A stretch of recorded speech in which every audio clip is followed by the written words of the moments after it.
සියලුම දෙනාට සුබ සන්ධ්‍යාවක් සහ ඊටාම මනා පෝෂණයකින් යුත් දේශනයක් සවන් දීම සඳහා ආරාධනා කරන සිටිනවා. මම ගෞරවයෙන් ආරාධනා කර සිටිනවා කුමාරසිංහ මැතිතුමාට, නීතිඥ කුමාරසිංහ මැතිතුමාට වැඩසටහන ආරම්භ කරන ලෙස. ස්තුතියි. හොඳයි. මම හිතන්නේ මේ කලින් අපි දේශනයක් පැවැත්වුවා. මාව ඇහෙනවද? ඔව් සර් ඇහෙනවා. හරි. අපි රජයේ නිලධාරීන් වශයෙන් මම පසුගිය දේශනාවේදී මතක් කරා අපි හැමෝටම උපැන්න සහතිකයක් තියෙනවා වගේම රාජ්‍ය සේවකයෙක් ළඟ තියාගත යුතු තමන්ගේ ආරක්ෂාව මෙන්ම තමන්ගේ ආයතනයේ ආරක්ෂාවට මෙන්ම මහජනතාවටයි හැමෝටම වැදගත් වෙන අර තමන්ට උපැන්න සහතිකයේ වැදගත් වගේම රාජ්‍ය සේවකයට මෙන්න මේ පොත් තුනක් වැදගත් මං කියලා කිව්වා. එකක් තමයි ආයතන සංග්‍රහය, මුදල් රෙගුලාසි. දැන් ආයතන සංග්‍රහය, මුදල් රෙගුලාසි අමතරව දැන් අලුතෙන් මං කියනවා කීපයක් තියාගන්න ඕනේ. මොකද්ද මේ විගණන පනත? විගණන පනත ළඟට තියාගන්න ඕනේ තොරතුරු දැනගැනීමේ පනත. එතකොට මේ කාරණා මේ හතර අපි ඉහළම රාජ්‍ය නිලධාරියා ඉඳන් පහළම රාජ්‍ය සේවකයා දක්වාම දැනුම කෙසේ වෙතත් මෙන්න මේ පොත් හතර එහෙම නැත්නම් පොත් 2.52 ළඟ තියා ගැනීම බොහොම වැදගත් වෙනවා. නැත්නම් තමන් කරදරයට වගේම අනිත් අය තමන්ගෙන් අනිත් අයට කරදරයකටපත් වෙන්න පුළුවන්. අවසානයේදී යම් කනගාටුදායක සිද්ධීන් වෙන්න පුළුවන් මෙන්න මේ වගේ තියෙන කාරණා ගැන අවබෝධයක් නැති වුණොත්. මම පහුගිය දේශනාවේදී පැහැදිලිව කිව්වා විගණන පන්ත කිව්වම බොහෝ දෙනෙක් හිතුවේ මේ විගණකාධිපති දෙපාර්තමේන්තුවට පන්තක් හදලා තිනවා. ඉතින් අපිට මොකද කියලා වගේ තමයි ඇහුවේ. දැන් එහෙම පනත් ගොඩක් තියෙනවා. සමාගම් පනත සමාගම් එකට අදාළයි. එතකොට රේගු පන්ත රේගු දෙපාර්තමේන්තුවට අදාළයි. එතකොට එහෙම පනත් තියෙනවා. යුද හමුදා පනත යුද හමුදාවට විතරයි අදාළ. හැබැයි රේගු පනත යුද හමුදා පනත අපි කියමු පාරිසරික පනත් ඒ වගේ පනත් වගේ නෙවෙයි මේ විගණන පනත පොදු පනතක්. සෑම රජයේ ඉන්න නිලධාරියම රාජ්‍ය විශ්‍රාම වැටුප් ලබන රාජ්‍ය සේවකයා වගේම සංස්ථාවල ඉන්න සීලම සේවකයන්ට මේ විගණන පනත හරි වැදගත්. ඒ වගේම තොරතුරු දැනගැනීම පනත වැදගත්. දැන් මම පහුගිය සතියේ පහුගිය දේශනාවේදී විගණන පනත ගැන කෙටියෙන් අපි යම් අදහසක් දුන්නා. හැබැයි මම දන්නවා විගණන පනත වගන්ති තියෙන ප්‍රමාණයට 57ක් තිබ්බට ඒ 57ම කතා කරන්න අවස්ථාව නෙමෙයි කියලා මම දැනගත්තා. මොකද පැය දෙකක් වගේ ඇතුළත ඒ සියලු කාරණා පනත කතා කරන්න අපිට අවස්ථාවක් ලැබෙන්නේ නැහැ. නමුත් මම වැදගත්යයි හිතන කාරණා එදා කතා කරා. එදා හිටපු එදා දේශනයේ සම්බන්ධ කවුරු එදා ඒ ඉදිරිපත් කරුණු වගන් ඒ වගන්ති සම්බන්ධයෙන් යම්කිසි ගැටලුවක් තියෙනවා නම් විගණන පන්ත එදා දේශයෙන් සම්බන්ධ නැතුව ඕනම ප්‍රශ්නයක් අහන්න පුළුවන්. කවුරු මයික් එක ඔන් කළා හරි වීඩියෝ ඔන් කරලා හරි කතා කරන්න පුළුවන්. කිසි ප්‍රශ්නයක් නැහැ. අපි මේ ඉගෙන ගන්න එකක් කරන්නේ එක්කෙනාගේ දැනුම බලන එකක් නෙවෙයි කරන්නේ. හොඳයි. එහෙම ප්‍රශ්න මත වුණා නම් එදා හිටපු නැති කට්ටියට හරි මේ විගණන පන්ත ගැන යම් ප්‍රශ්නයක් තියෙනවා නම් දේශනේ පටන් ගන්න ඉස්සෙල්ලා මම කැමති ඒ මොකක්ද කියලා දැනගන්න. ඊට පස්සේ පුළුවන් ඒක අදාළ පිළිතුර සාකච්ඡා කරන්න.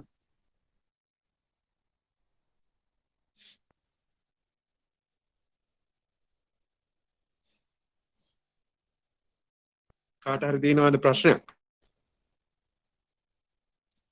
ප්‍රශ්න නැහැ කියන එක අදහස් වෙන්නේ එක්කෝ පනත ගැන මොනවත් තේරෙන්නේ එක හොඳටම තේරිලා.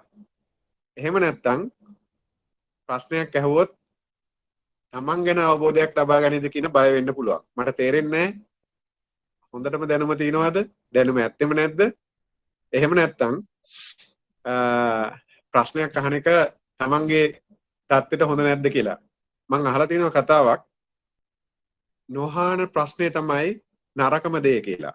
නොහාන ප්‍රශ්නේ තමයි නරකම දේ කියලා. යමක් ගැටලුවක් ඇති වුණොත් ඒ ගැටලුව ඒ වෙලාවෙම निराකරණය කරගත්තම ඊළඟ මොහොතට යන්නේ නැහැ.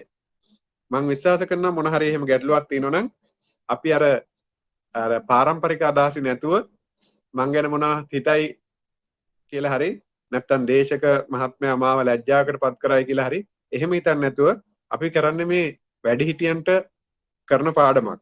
වැඩිහිටියන්ට දෙන අධ්‍යාපනයක්. ඒතකොට මේකේ ආය ලැජ්ජ වෙන්න දෙයක් නැහැ. කතා කරන්න පුළුවන්. හොඳයි. එහෙම ප්‍රශ්න තියෙනවද?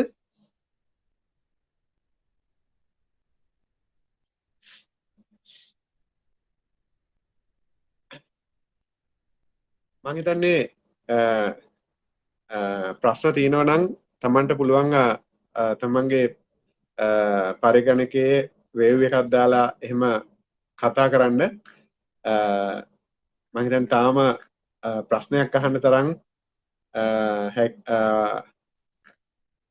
ප්‍රශ්නයක් අහන්න තරම් දැනුමක් ඇති වුණාද කියලා මටම ප්‍රශ්නයක් තියෙනවා. මොකද එක දවසින් පැය දෙකකින් විගණන පන්ත තේරුම් කරලා දෙන්න මම හිතන්නේ මේක සම්බන්ධයෙන් මං හදන්න මැදිහත් වුණාට මට උනත් මේක පැය 6ක් 7ක් යනකම් කියලා දෙන්න බෑ.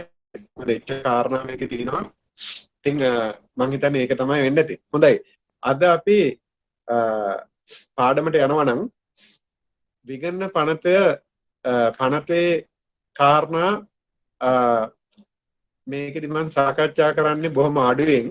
මොකද අපේ මාතෘකාව තියෙන්නේ ඔයගොල්ලෝ කවුරුත් කැමති ඇති විවිධ තනතුරු වල හිටියට මේ විගණන විමසුමක් ආවොත් විගණන විමසුමක් තමන් වෙත ලැබුණොත් එහෙම නැත්නම් විගණන විමසුමට තමන් ලක් වෙලා ප්‍රශ්නයකට හරි එහෙම නැත්නම් ගැටලුවක් විදිහට ඒක දැක්කොත් ඒකට කොහොමද උත්තර දෙන්නේ කියන එක තමයි අද මම කියලා දෙන්න හදන්නේ. මොකද මේක විගණන විමසුමක් කෙනෙකුට බොහෝ දෙනෙක් සමහරු කලබලයටපත් වෙනවා, සමහරු බියටපත් වෙනවා, සමහරු ඒ සම්බන්ධයෙන් ගැටලුවක් නැතුවත් ඉන්නවා. කෙසේ නමුත් මම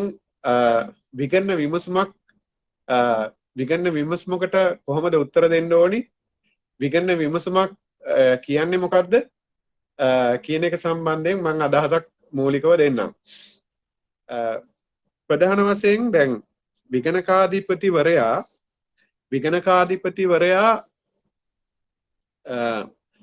ආයතනයේ ප්‍රධානියා හඳුන්වන්නේ දැන් ඕගොල්ලෝ වැඩ කරන ආයතනයේ ප්‍රධානියා විගණකාධිපතිවරයා විගණන කාර්යයේදී හඳුන්වන්නේ ආයතන ප්‍රධානියාගේ නමින් නෙවෙයි. දැන් අපි හිතමු අමාත්‍යාංශක ලේකම්වරයා තමයි ප්‍රධානියා. අමාත්‍යාංශ ලේකම්වරයාගේ යටතේ ඉන්න දෙපාර්තමේන්තු ප්‍රධානීන්. එතකොට අපි අමාත්‍යංශ ලේකම්තුමා කියලා කියනවා සාමාන්‍ය විදිහට. දෙපාර්තමේන්තු ප්‍රධානයාට අපි කියනවා දීවර දෙපාර්තමේන්තුවේ ප්‍රධානයා කියලා හඳුන්වනවා. ඔය විදිහට තමයි කතා කරන්නේ. නමුත් විගණනයේදී විගණකාධිපතිවරයා දෙපාර්තමේන්තු ප්‍රධානියයි අමාත්‍යංශ ලේකම්වරයා හඳුන්වන්නේ නම් දෙකකින්. මේක මම හිතන්නේ ගොඩක් දෙනෙක් දන්නවා, විභාගවලදී අහලා තිනවා. විභාගවලදී උත්තර ලියලා තියෙන හින්දා දන්නවා ඇති. අපි විගණකාධිපතිවරයා ඍජුවම ආයතන ප්‍රධානියයි අමාත්‍යංශ ලේකම්වරයයි. අමාත්‍යංශ ලේකම්වරයාට පහලින් තමයි ආයතන ප්‍රධානියා ඉන්නේ. ලේකම්වරයෙක් යටතේ ආයතන ගණනාවක් තියෙන්න පුළුවන්. උදාහරණයක් වශයෙන් දැන් අපි අධිකරණ අමාත්‍යංශය කිව්වොත් අමාත්‍යංශ ලේකම්වරයා ඉන්නවා. හැබැයි අධිකරණ අමාත්‍යංශය යටතේ දෙපාර්තමේන්තු ගණනාවක් තියෙනවා. උදාහරණයක් වශයෙන් නීතිපති දෙපාර්තමේන්තුව, නීති කෙතුම්පත් දෙපාර්තමේන්තුව, ඒ වගේ ප්‍රජා විසවදක දෙපාර්තමේන්තුව වෙන්න පුළුවන්. මෙන්න මේ වගේ දෙපාර්තමේන්තුවට කඩලා තියෙනවා. ඒ දෙපාර්තමේන්තු වල ඉන්නේ දෙපාර්තමේන්තු ප්‍රධානීන් විදිහට අපි හඳුන්වනවා. විගණකාධිපතිවරයා අමාත්‍යංශයක ලේකම්වරයාට කියන්නේ ප්‍රධාන ගණන් දීමේ නිලධාරියා, චීෆ් ඇකවුන්ටිං ඔෆිසර් කියලා. ඒ වගේම විගණකාධිපතිවරයා දෙපාර්තමේන්තුවක අමාත්‍යංශ යටින් ඉන්න දෙපාර්තමේන්තුවක ප්‍රධානියට කියන්නේ ගණන් දීමේ නිලධාරියා කියලා. එතකොට විගණන පනතෙන් අපි විගණන පනතේ 7 වෙනි පරිච්ඡේදයෙන් කියනවා මේ ප්‍රධාන ගණන් දීමේ නිලධාරියා හා ගණන් දීමේ නිලධාරියා. මේක ඔයගොල්ලන්ගේ වචනෙන් කියනවා නම් අමාත්‍යංශ ලේකම්වරයා සහ ප්‍රධාන ගණන් දීමේ නිලධාරියා මොනවාද කරන්න ඕනි? ඒගොල්ලන්ගේ වගකීම් මොකක්ද කියලා මෙන්න මේ 7 වෙනි කොටසේ විගණන පනතේ 38 වෙනි වගන්තියෙන් කියලා තියෙනවා. මොකක්ද දෙපාර්තමේන්තු ප්‍රධානියාගේ වගකීම? ගණන් දීමේ නිලධාරියාගේ වගකීම කියලා මොනවාද කියලා දෙනවා. දැන් මෙතන මේ දේශනයේ සමන් දෙන කට්ටිය හිතන්න පුළුවන් සමහරලාට මෙතන ඉන්න පුළුවන් දෙපාර්තමේන්තු ප්‍රධානී. සමහරලාට ප්‍රධාන ගණන් දීමේ නිලධාරියා එහෙවත් අමාත්‍යංශ ලේකම්වරයා ඉන්න පුළුවන්. හැබැයි ගණන් දීමේ නිලධාරියා කියන්නේ දෙපාර්තමේන්තු ප්‍රධානියා එහෙම එක්කෙනෙකුත් ඉන්න පුළුවන්. එතකොට ඔය පුද්ගලයෝ දෙන්නයි ඉන්නේ. එතකොට අපි ඇවිල්ලා ප්‍රධාන ගණන් දීමේ නිලධාරියෙත් නෙවෙයි, අපි ඇවිල්ලා ගණන් දීමේ නිලධාරීන් නෙවෙයි. ඒක නිසා විගණන පනතේ යටතේ කිසිම වගකීමක් අපිට නැහැ. විගණන විමසුමක් සම්බන්ධයෙන් අපිට වගකීමක් නැහැ කියලා එහෙම කියන්න බෑ. හැබැයි විගණකාධිපතිවරයාට විගණන විමසුමක් එහෙම නැත්නම් අපි පොදු කවුරුත් කියන්නේ ඔඩිට් කෝර එකක් එහෙම නැත්නම් විගණන වාර්තාවක් ඉදිරිපත් කරන්නේ ප්‍රධාන ගණන් දීමේ නිලධාරියට හා ගණන් දීමේ නිලධාරියට. ඔහු මගින් තමයි ඊට පහළ ඉන්න නිලධාරීන්ගෙන් කරුණු විමසන්නේ. එතකොට එහෙම වුණාම මේ විගණන පනතේ 38 වෙනි වගන්තියෙන් කියනවා විගණකාධිපතිවරයා හා ප්‍රධාන ගණන් දීමේ නිලධාරියා විගණකාධිපතිවරයා හා ගණන් දීමේ නිලධාරියා අතර තියෙන සම්බන්ධයේ වගකීම මෙන්න මේ පනතේ 38 වන වගන්තියෙන් කියනවා. එතකොට විගණනයක් කරන්න සියලු කාරණා සඳහා සම්බන්ධීකරන නිලධාරියා වන්නේ කවුද? ප්‍රධාන ගණන් දීමේ නිලධාරියා හෝ ගණන් දීමේ නිලධාරියා. එතකොට විගණනයක් කරන්න එනකොට දෙපාර්තමේන්තු ප්‍රධානියා හෝ අමාත්‍යංශ ලේකම්වරයා ඒ සම්බන්ධීකරණ කාර්යය කියන්න ඕනේ. මොකද්ද මේ සම්බන්ධීකරණ කාර්යය? විගණකාධිපතිවරයාගේ නියෝජිතයෙක් එනවනම් විගණන කටයුත්තක් සඳහා එතකොට මොන හරි ශාඛාවක් මොන හරි දෙපාර්තමේන්තුවක් මොන හරි නිලධාරියෙකුගේ සිද්ධියක් සම්බන්ධයෙන් අලවිහලක් ඒ බලන්න යනකොට එහි සම්බන්ධීකාරකයා විදිහට සියලු ඒ අවස්ථාව සලසලා දෙන්න ඕනි කවුද? ප්‍රධාන ගණන් දීමේ නිලධාරියා. එතකොට ඒක තමයි 38 වන වගන්තියෙන් කියලා තියෙන්නේ. එතකොට විගණකාධිපතිවරයාට ඇසිස්ට් කරන්න ඕනි ඒ සම්බන්ධීකරණ කාර්යය කරන්න ඕනි. ඒ අරුණම ප්‍රධාන ගණන් දීමේ නිලධාරීන් ආයතනයක් සම්බන්ධයෙන් ගණන් දීමේ නිලධාරියයි ප්‍රධාන ගණන් දීමේ නිලධාරියයි ආයතන සම්බන්ධයෙන් මෙන්න මේ කාර්යයන් කරන්න ඕනේ. මූල්‍ය සැලසුම්කරණය කරන්න ඕනේ. ඒක අපි මෙහෙම කියන්නේ වර්ෂයක් තුල සමහර ආයතන තියෙනවා මුදල් එකතු කරන, සමහර ආයතන තියෙනවා මුදල් වියදම් කරන විතරයි තියෙන්නේ. එතකොට ඒ මූල්‍ය සැලසුම්කරණය ප්‍රධාන ගණන් දීමේ නිලධාරියා විසින් කරන්න ඕනේ. ඒ වගේම ප්‍රධාන ගණන් දීමේ නිලධාරියා දෙන්නම එකතු වෙලා අභ්‍යන්තර පාලනය සකසන්න ඕනේ. මොකද්ද මේ අභ්‍යන්තර පාලනය කියලා කියන්නේ? අභ්‍යන්තර පාලනය කියලා කියන්නේ සාමාන්‍යයෙන් ආයතනයක තියෙන වැඩ සැලැස්ම ඒ සැලැස්ම එක පුද්ගලයාට ඩියුටි ලිස්ට් දීලා ඒ පුද්ගලයාගේ වැඩ අධීක්ෂණය වෙන විදිහට ඒ පුද්ගලයාගේ කාර්යක්ෂමතාවය ඇති වෙන විදිහට ඒ පුද්ගලයා නියමිත කාර්යභාරය කරන විදිහට අභ්‍යන්තරව වැඩපිළිවෙලක් හදා ගන්න ඕනේ. ඒකෙදී චක්ලේක මෙමෝස් මෙන්න මේ වගේ දේවල් ගහලා තමයි මේ පාලන ක්‍රමය හදාගන්නේ. ඒ අරුණම අභ්‍යන්තර පාලනයත් එක්ක යනවා තව කොටසක් අභ්‍යන්තර පාලනයත් එක්ක යන්නේ මොකද එක පුද්ගලයෙක්ගේ වැඩක් තව පුද්ගලයෙක්ගේ අධීක්ෂණයකට යටත් වෙන්න ඕනේ කියන එක තමයි මෙතනින් කියන්නේ. එන් අදහස් කරන්නේ දැන් අපි උදාහරණයක් වශයෙන් මෙහෙම ගමු. යම් පුද්ගලයෙක් මුදල් එකතු කරනවා නම් ස්ටොක් විසින් මුදල් එකතු කරනවා නම් ඒ මුදල් එකතු කරාට පස්සේ වෙනත් පුද්ගලයෙකු විසින් එය අධීක්ෂණය කරලා ගණනය කරලා තහවුරු කර ගන්න ඕනේ. එකම පුද්ගලයා නම් මුදල් එකතු කරලා බැංකුවට දාන්නේ එතනදී වංචාවක් වෙන්න පුළුවන්. දැන් අපි උදාහරණයක් වශයෙන් ගමු මෙහෙම. පෙට්‍රල් ගහන්න යන වාහනයකට පෙට්‍රල් ගහනකොට ඩ්‍රයිවර්ම ගිහිල්ලා සෙඩ් එකෙන් ගැහුවොත් එතකොට මොකද වෙන්නේ? අපි ලීටර් 30ක් ගහන්න ඕන එක ඩ්‍රයිවර් කියනවා 20ක් ගන්න කියලා ඉතුරු 20 සල්ලි ගන්නවා. එහෙම නිසා අපි මොකද කරන්නේ? පෙට්‍රල් එහෙම ගහන්න යනකොට අධීක්ෂණ නිලධාරියෙක් එක්ක යන්න කියනවා. අන්න එක පුද්ගලයෙක් තෙල් ගහන්න යන කාර්යය තවත් පුද්ගලයෙක්ගේ අධීක්ෂණයට යටත් වෙනවා. මේක තමයි අභ්‍යන්තර පාලනය කියන්නේ. එතකොට ඔබ කරන වැඩ තව පුද්ගලයෙක්ගෙන් අධීක්ෂණයට ලක් වෙනවා නම් ඒ සමාජලාට කරදරයක් කියලා හිතන්න පුළුවන්. නමුත් වංචා හා දූෂණ අක්‍රමිකතාව වෙන්න පුළුවන්. ඒ වගේ දේවල් පාලනය කරන්න පුළුවන් මනා හොඳ අභ්‍යන්තර පාලනයක් තිබ්බම. හැබැයි මෙන්න මේ වගේ පාලනයක් තියෙනකොට තමන් වැරදි කරන්නේ තව පුද්ගලෙක් බලනවා කියලා දන්නවා.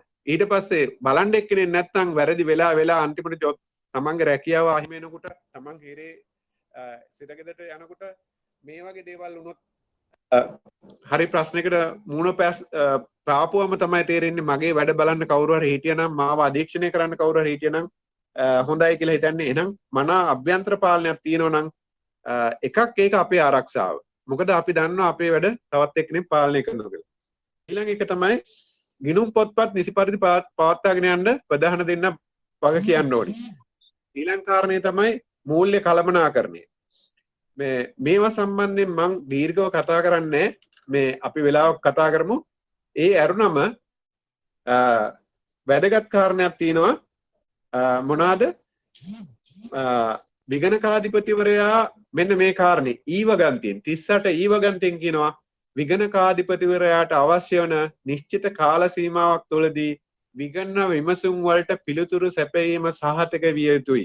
එතකොට ගණන් දීමේ නිලධාරියට ප්‍රධාන ගණන් දීමේ නිලධාරියට යම්කිසි වෙලාවක විගණන විමසුමක් එවලා තියෙනවා නම් මේ පනතේ 38 ඊ වගන්තියෙන් කියනවා ඒකේ ඒ විගණන විමසුමේ දාලා තියෙන නිශ්චිත කාල සීමාව තුළ පිළිතුරු දෙන්න බැඳිලා ඉන්නවා කියලා. දැන් මේ පනතකින් කියලා තියෙන දෙයක් පනතකින් නියෝගයක් දීලා තියෙන දෙයක් මේක කරන්න නැතුව හිටියොත් එහෙම පනත උල්ලංඝනය කළා වෙනවා.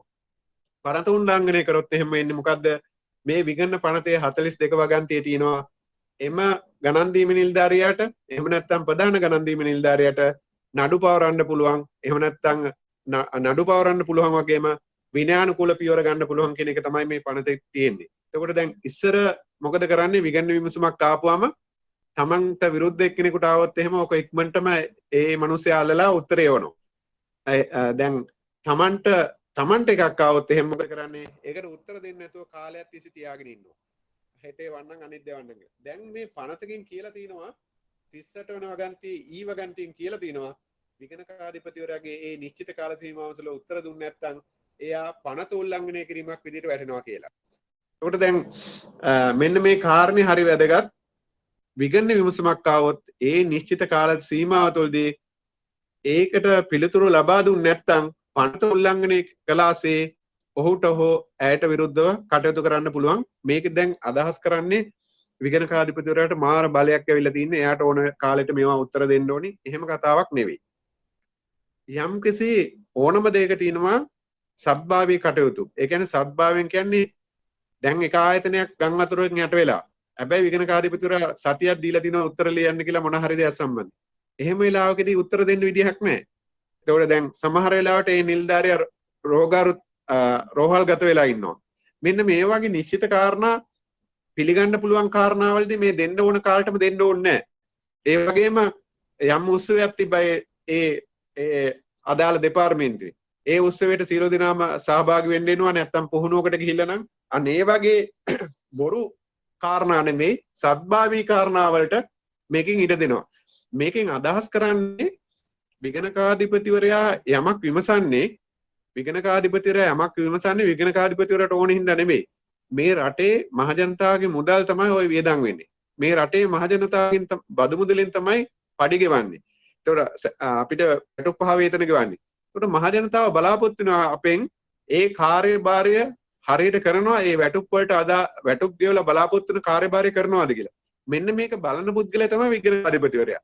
විගණකාධිපතිවරයා මේක බලන්නේ නැතුව හිටියොත් මහජනතාවගේ බදු මුදලින් නඩත්තු වෙන රාජ්‍ය ආයතන රාජ්‍ය නිලධාරීන් Tamanට ඕන විදිහට වැඩ කරනවා නම් මහජනතාව බලාපොරොත්තුනේ ඒ කාර්යභාරය කරන්නේ නැත්නම් ඒ මහජන වගකීම ඉෂ්ට වෙන්නේ නැහැ. එතකොට විගණකාධිපතිවරයා කරන්නේ විගණන විමසුමකින් අහන්නේ විගණකාධිපතිවරයාට මේව දැනගන්න නෙමෙයි මහජනතාව අහනින්ද. මහජනතාවට මේ තොරතුරු ඕනි. ඉතින් ඒකින්ද විගණන විමසුමක් කියලා කියන්නේ විගණකාධිපතිවරයාගේ විමසුමක් කියලා කිව්වට අපි විගණනය කරන්නේ මහජනතාව තමයි මේ රටේ මුදල් වල අයිතිකාරයෝ, සම්පත් වල අයිතිකාරයෝ. ඒ රටේ මහජනතාවගේ සම්පත් රටේ මහජනතාව එකතු කරලා දෙන බදු මුදලින් නඩත්තු වෙන රාජ්‍ය නිලධාරීන් ඒ කාර්යභාරය හරියට කරාද? එහිදී විසමාචාරයන් කරාද? එහිදී නාස්තියක් කරාද? මෙන්න මේ වගේ කාරණා මහජනතාවට දැනගන්න හොයලා දෙන එක තමයි විගණකාධිපතිවරයා කරන්නේ. ඉතින් ඒක කොතර දුරට වෙනවද නැද්ද කියන එක වෙනම ප්‍රශ්නයක්. නමුත් කාර්යභාරය ඒක. හොඳයි. ඒ වගේම විගණකාධිපතිවරයා අභ්‍යන්තර පාලන විගණන ක්‍රියාවලිය නිසි පරිදි ක්‍රියාත්මක වෙනවද කියලා බලනවා. ඕනම රාජ්‍ය ආයතනයක, ඕනම දෙපාර්තමේන්තුවක, ඕනම අමාත්‍යාංශයක අභ්‍යන්තර විගණනයක් තියෙනවා. රාජ්‍ය විගණනයට අමතරව අභ්‍යන්තර විගණනයක් තියෙනවා. දැන් අභ්‍යන්තර විගණනයට නිශ්චිත කාර්යයක් තියෙනවා. අභ්‍යන්තර විගණනය විසින් ඒ කාර්යය ඉෂ්ට කරනවද කියලා පරීක්ෂා කරන එක මේ පනතේ විදියට විගණකාධිපතිවරයාට පවර්ලා තියෙනවා. ඒකට අභ්‍යන්තර විගණනය නිශ්චිතව වැඩ කරන්නේ නැත්නම් ඔවුන්ගේ පූර්ව දීලා තියෙන මාර්ගෝපදේශ වල වැඩ කරන්නේ නැත්නම් ඒව සම්බන්ධෙමුත් අපි මොකද කරන්නේ විගණකාධිපතිවරයා විගණනය කළා ඒ සම්බන්ධ වාර්තාවක් පාර්ලිමේන්තුවට මහජනතාවට ඉදිරිපත් කරනවා. දැන් ඊට පස්සේ වැදගත් දෙයක් තියෙනවා 38 ඌවගන්තියෙන් විගණකාධිපතිවරයාට පේනවා නම් යම් රාජ්‍ය නිලධාරියෙක්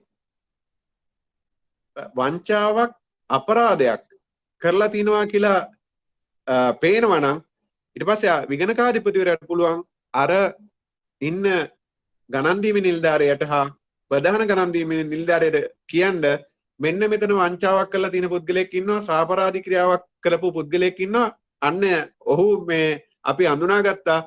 ඔහු සම්බන්ධයෙන් නීතිය ක්‍රියාත්මක කරන්න මැදිහත් වෙන්න කියලා අපි ලේකම්වරයාට හෝ ඒ දෙපාර්තමේන්තු ප්‍රධානයට කියනවා.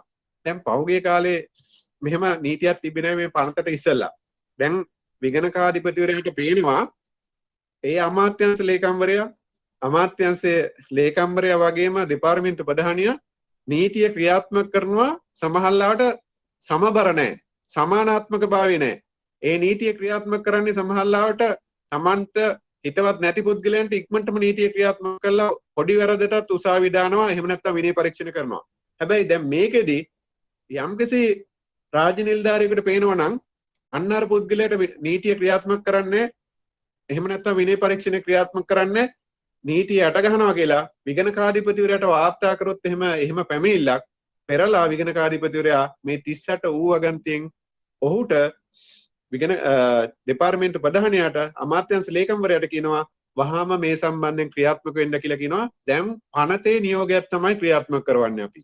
ඉස්සර අපි විගණකාධිපතිවරයාම කිව්වම ඔයින්නම් නොකර ඉන්න තිබ්බා. හේතුව එහෙම නොකරා කියලා දනුවමක් නැහැ.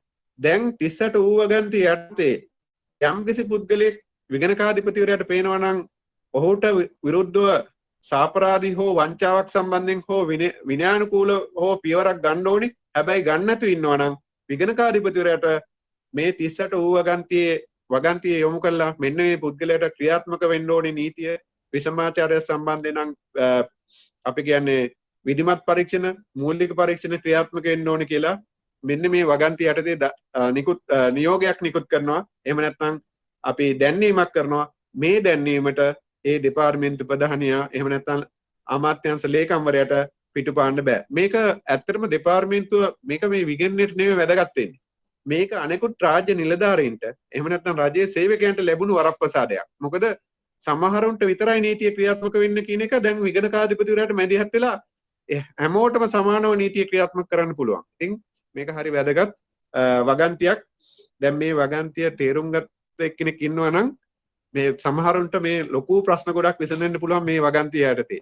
අපට ඒ නීතිය ක්‍රියාත්මක කියන වගන්තියක් අපට විතරක් නීතිය ක්‍රියාත්මක වෙන්නේ ඇයි කියලා හිත හිතහා හිටපු කට්ටියට මෙන්න උත්තරේ තියෙනවා විගණකාධිපතිවරයාට දැනුම් දුන්නොත් එහෙම දෙයක් වෙන්නේ නැහැ කියලා පෙරලා විගණකාධිපතිවරයා අදාළ ප්‍රධානීන් ලව්වලා අදාළ අමාත්‍යාංශ ලේකම්වරයා හරහා ඒ නීතිය ක්‍රියාත්මක කරන්න නියෝග කරනවා වගේ පනතේ විදියට දැන්වීමක් කරනවා. එතකොට ඒ ප්‍රශ්නේ ගොඩක් දුරට විසඳෙනවා.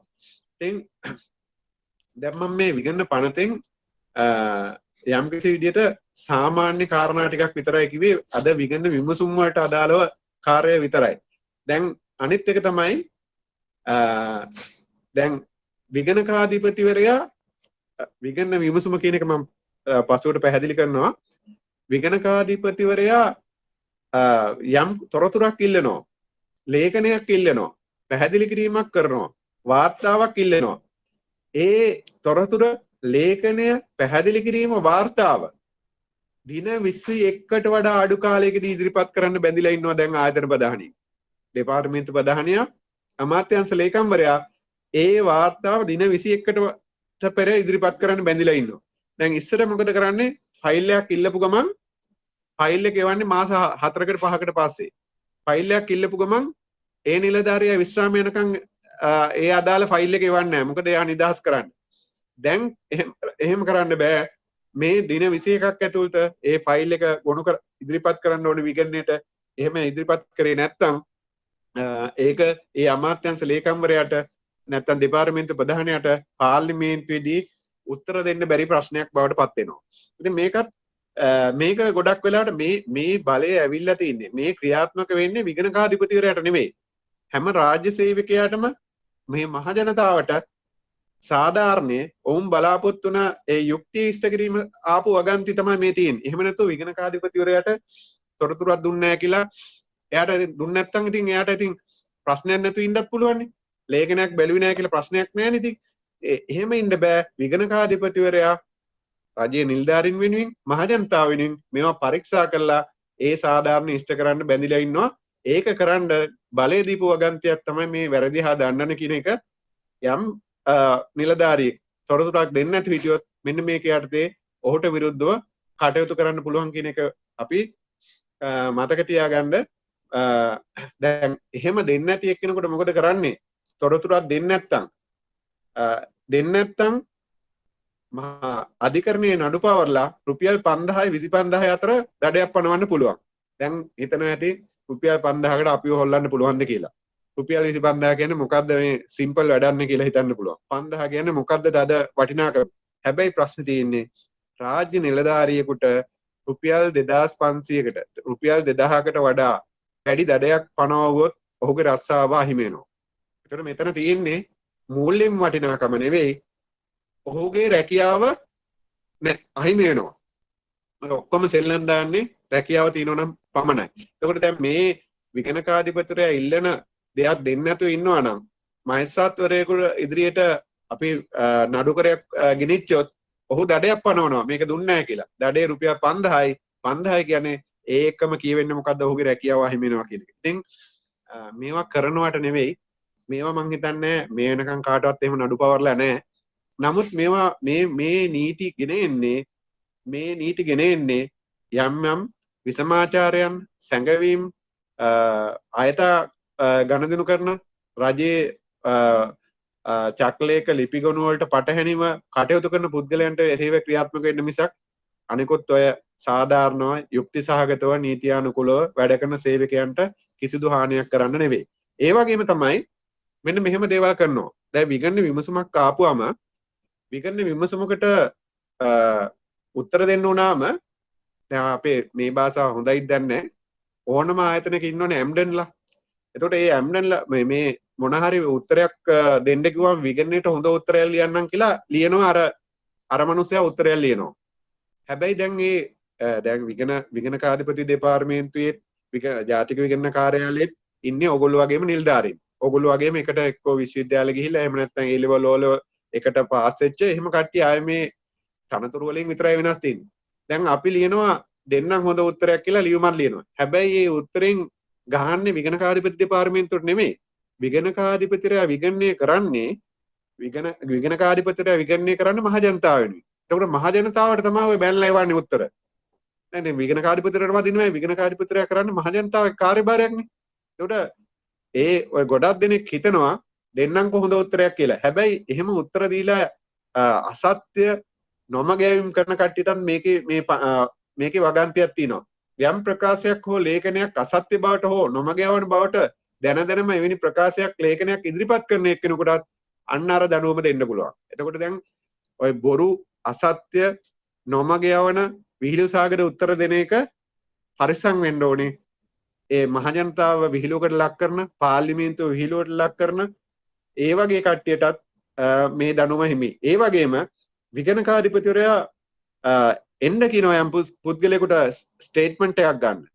එයා ප්‍රතික්ෂේප කරනවා නම් ඒ වගේම විෂය අවබෝධයක් නැති තැනක් එවලා තිනවා නම් අන්න ඒ වගේ වෙලාවෙත් මොකද කරන්නේ? ඒ එන්න කියලා ආපු නැති පුද්ගලයාට හෝ විෂය අවබෝධ නැති පුද්ගලයෙක් එවලා තිනවා නම් ඒ පුද්ගලයාට හා එවපු පුද්ගලයාට ඒගොල්ලන්ටත් විරුද්ධව මේ පනත යටතේ වැරදි හා දණ්ඩන කියන 42 වෙනි වගන්තිය යටතේ නඩු පවරලා දඩයක් පනවන්න පුළුවන්. ඒ දඩේ අවසානයේදී ඔහුගේ රැකියාව අහිමි වෙනවා. මේවා කරනවට නෙවෙයි අද වෙනකම් කළා නැහැ. නමුත් මේ ප්‍රතිපාදන තියෙනවා. යමෙක් චේතනාන්විතව දිගින් දිගටම මේ වැඩේ කරනවා නම් මේ ඒකට උත්තරයක් තිබිය යුතුයි. එහෙම නැත්නම් හැමදාම අර මේ පැනලා හරෙන්ෙන් ගහන කට්ටියට බේරෙන්න පුළුවන් අහිංසක මිනිස්සු අහු වෙනවා. දැන් මේ ඒව නැති කරන්න තමයි මේ පනතේ මේ වගන්තිය තියෙන්නේ. රයිට්.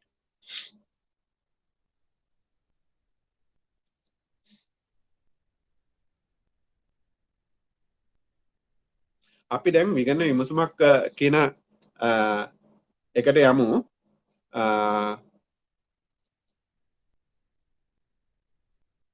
පොඩක් ඉන්න මම ෂෙයා කරගන්නකම්.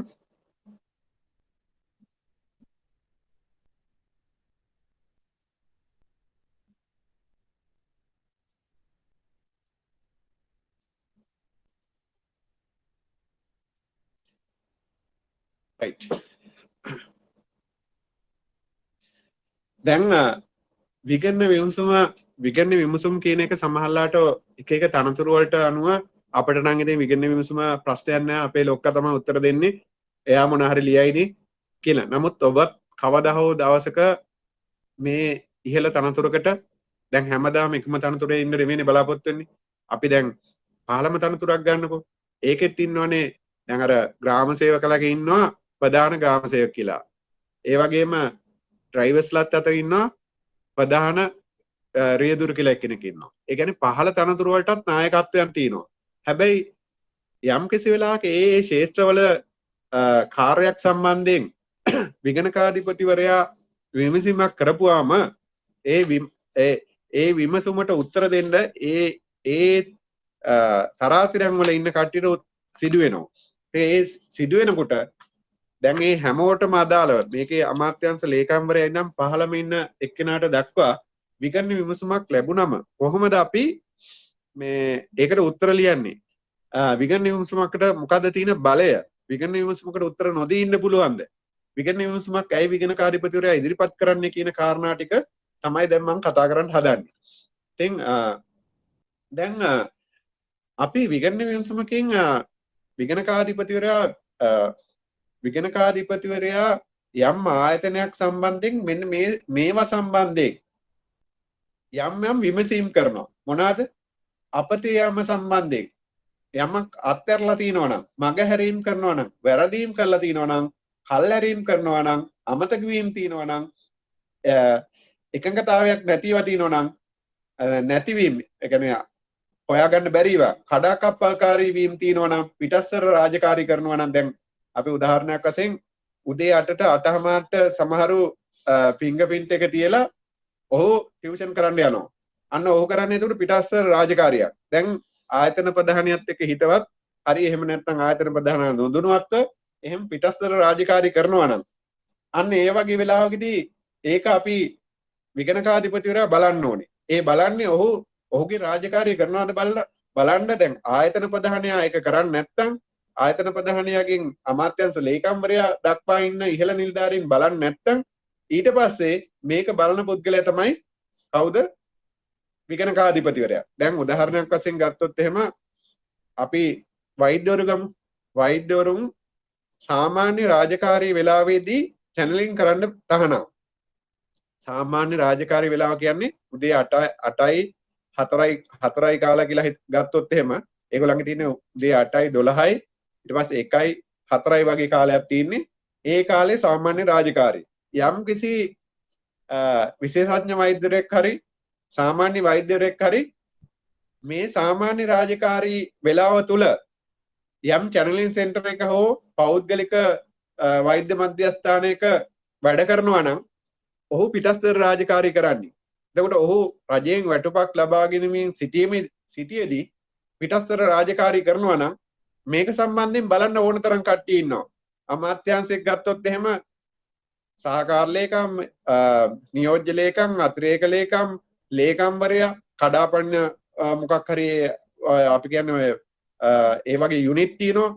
ඒ කවුරු හිටියත් අභ්‍යන්තර විගණනාංශේ කවුරු හිටියත් ඒක කෙරෙන්නේ නැත්නම් යම්කිසි පුද්ගලයෙකු විගණකාධිපතිරට කියනවා නම් මෙන්න මෙතන පිටස්තර රාජකාරියක් කරනවා ඔහු රාජකාරී කරන්නේ නැහැ කියලා විගණකාධිපතිවරයා ඒ සම්බන්ධයෙන් පරීක්ෂාවක් කළා වාර්තාවක් දෙන්න ඕනේ. පැමිණිල්ලක් ආවත් නැතත් විගණකාධිපතිවරයා රාජකාරියක් තමයි රාජකාරී වේලාව තුල ඒ නියමිත පැවිදිලා තියෙන ඩියුටි ලිස්ට් එකට අනුව ඔහුගෙන් බලාපොරොත්තු වෙන කාර්යභාරය ඉෂ්ට වෙනවද කියලා විගණකාධිපතිවරයා යම් තහවුරුවක් ලබා ගන්න ඕනේ. ඒක හැමදාම කරන්න ඕනේ.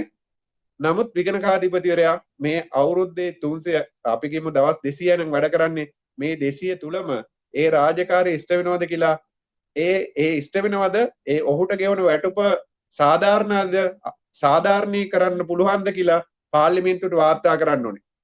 ඔගොල්ලෝ දන්නවා ඇති ඔයගලන්ට ගෙවන හැම වැටුපම අවසානයේදී විසර්ජන ගිණුමක හෝ එහෙම නැත්නම් අවසාන ගිණුමක හෝ ඒ මෙන්න මෙච්චර වැටුප් ගෙවලා තිනවා කියලා විගණකාධිපතිවරයා වෙත ඉදිරිපත් කරනවා.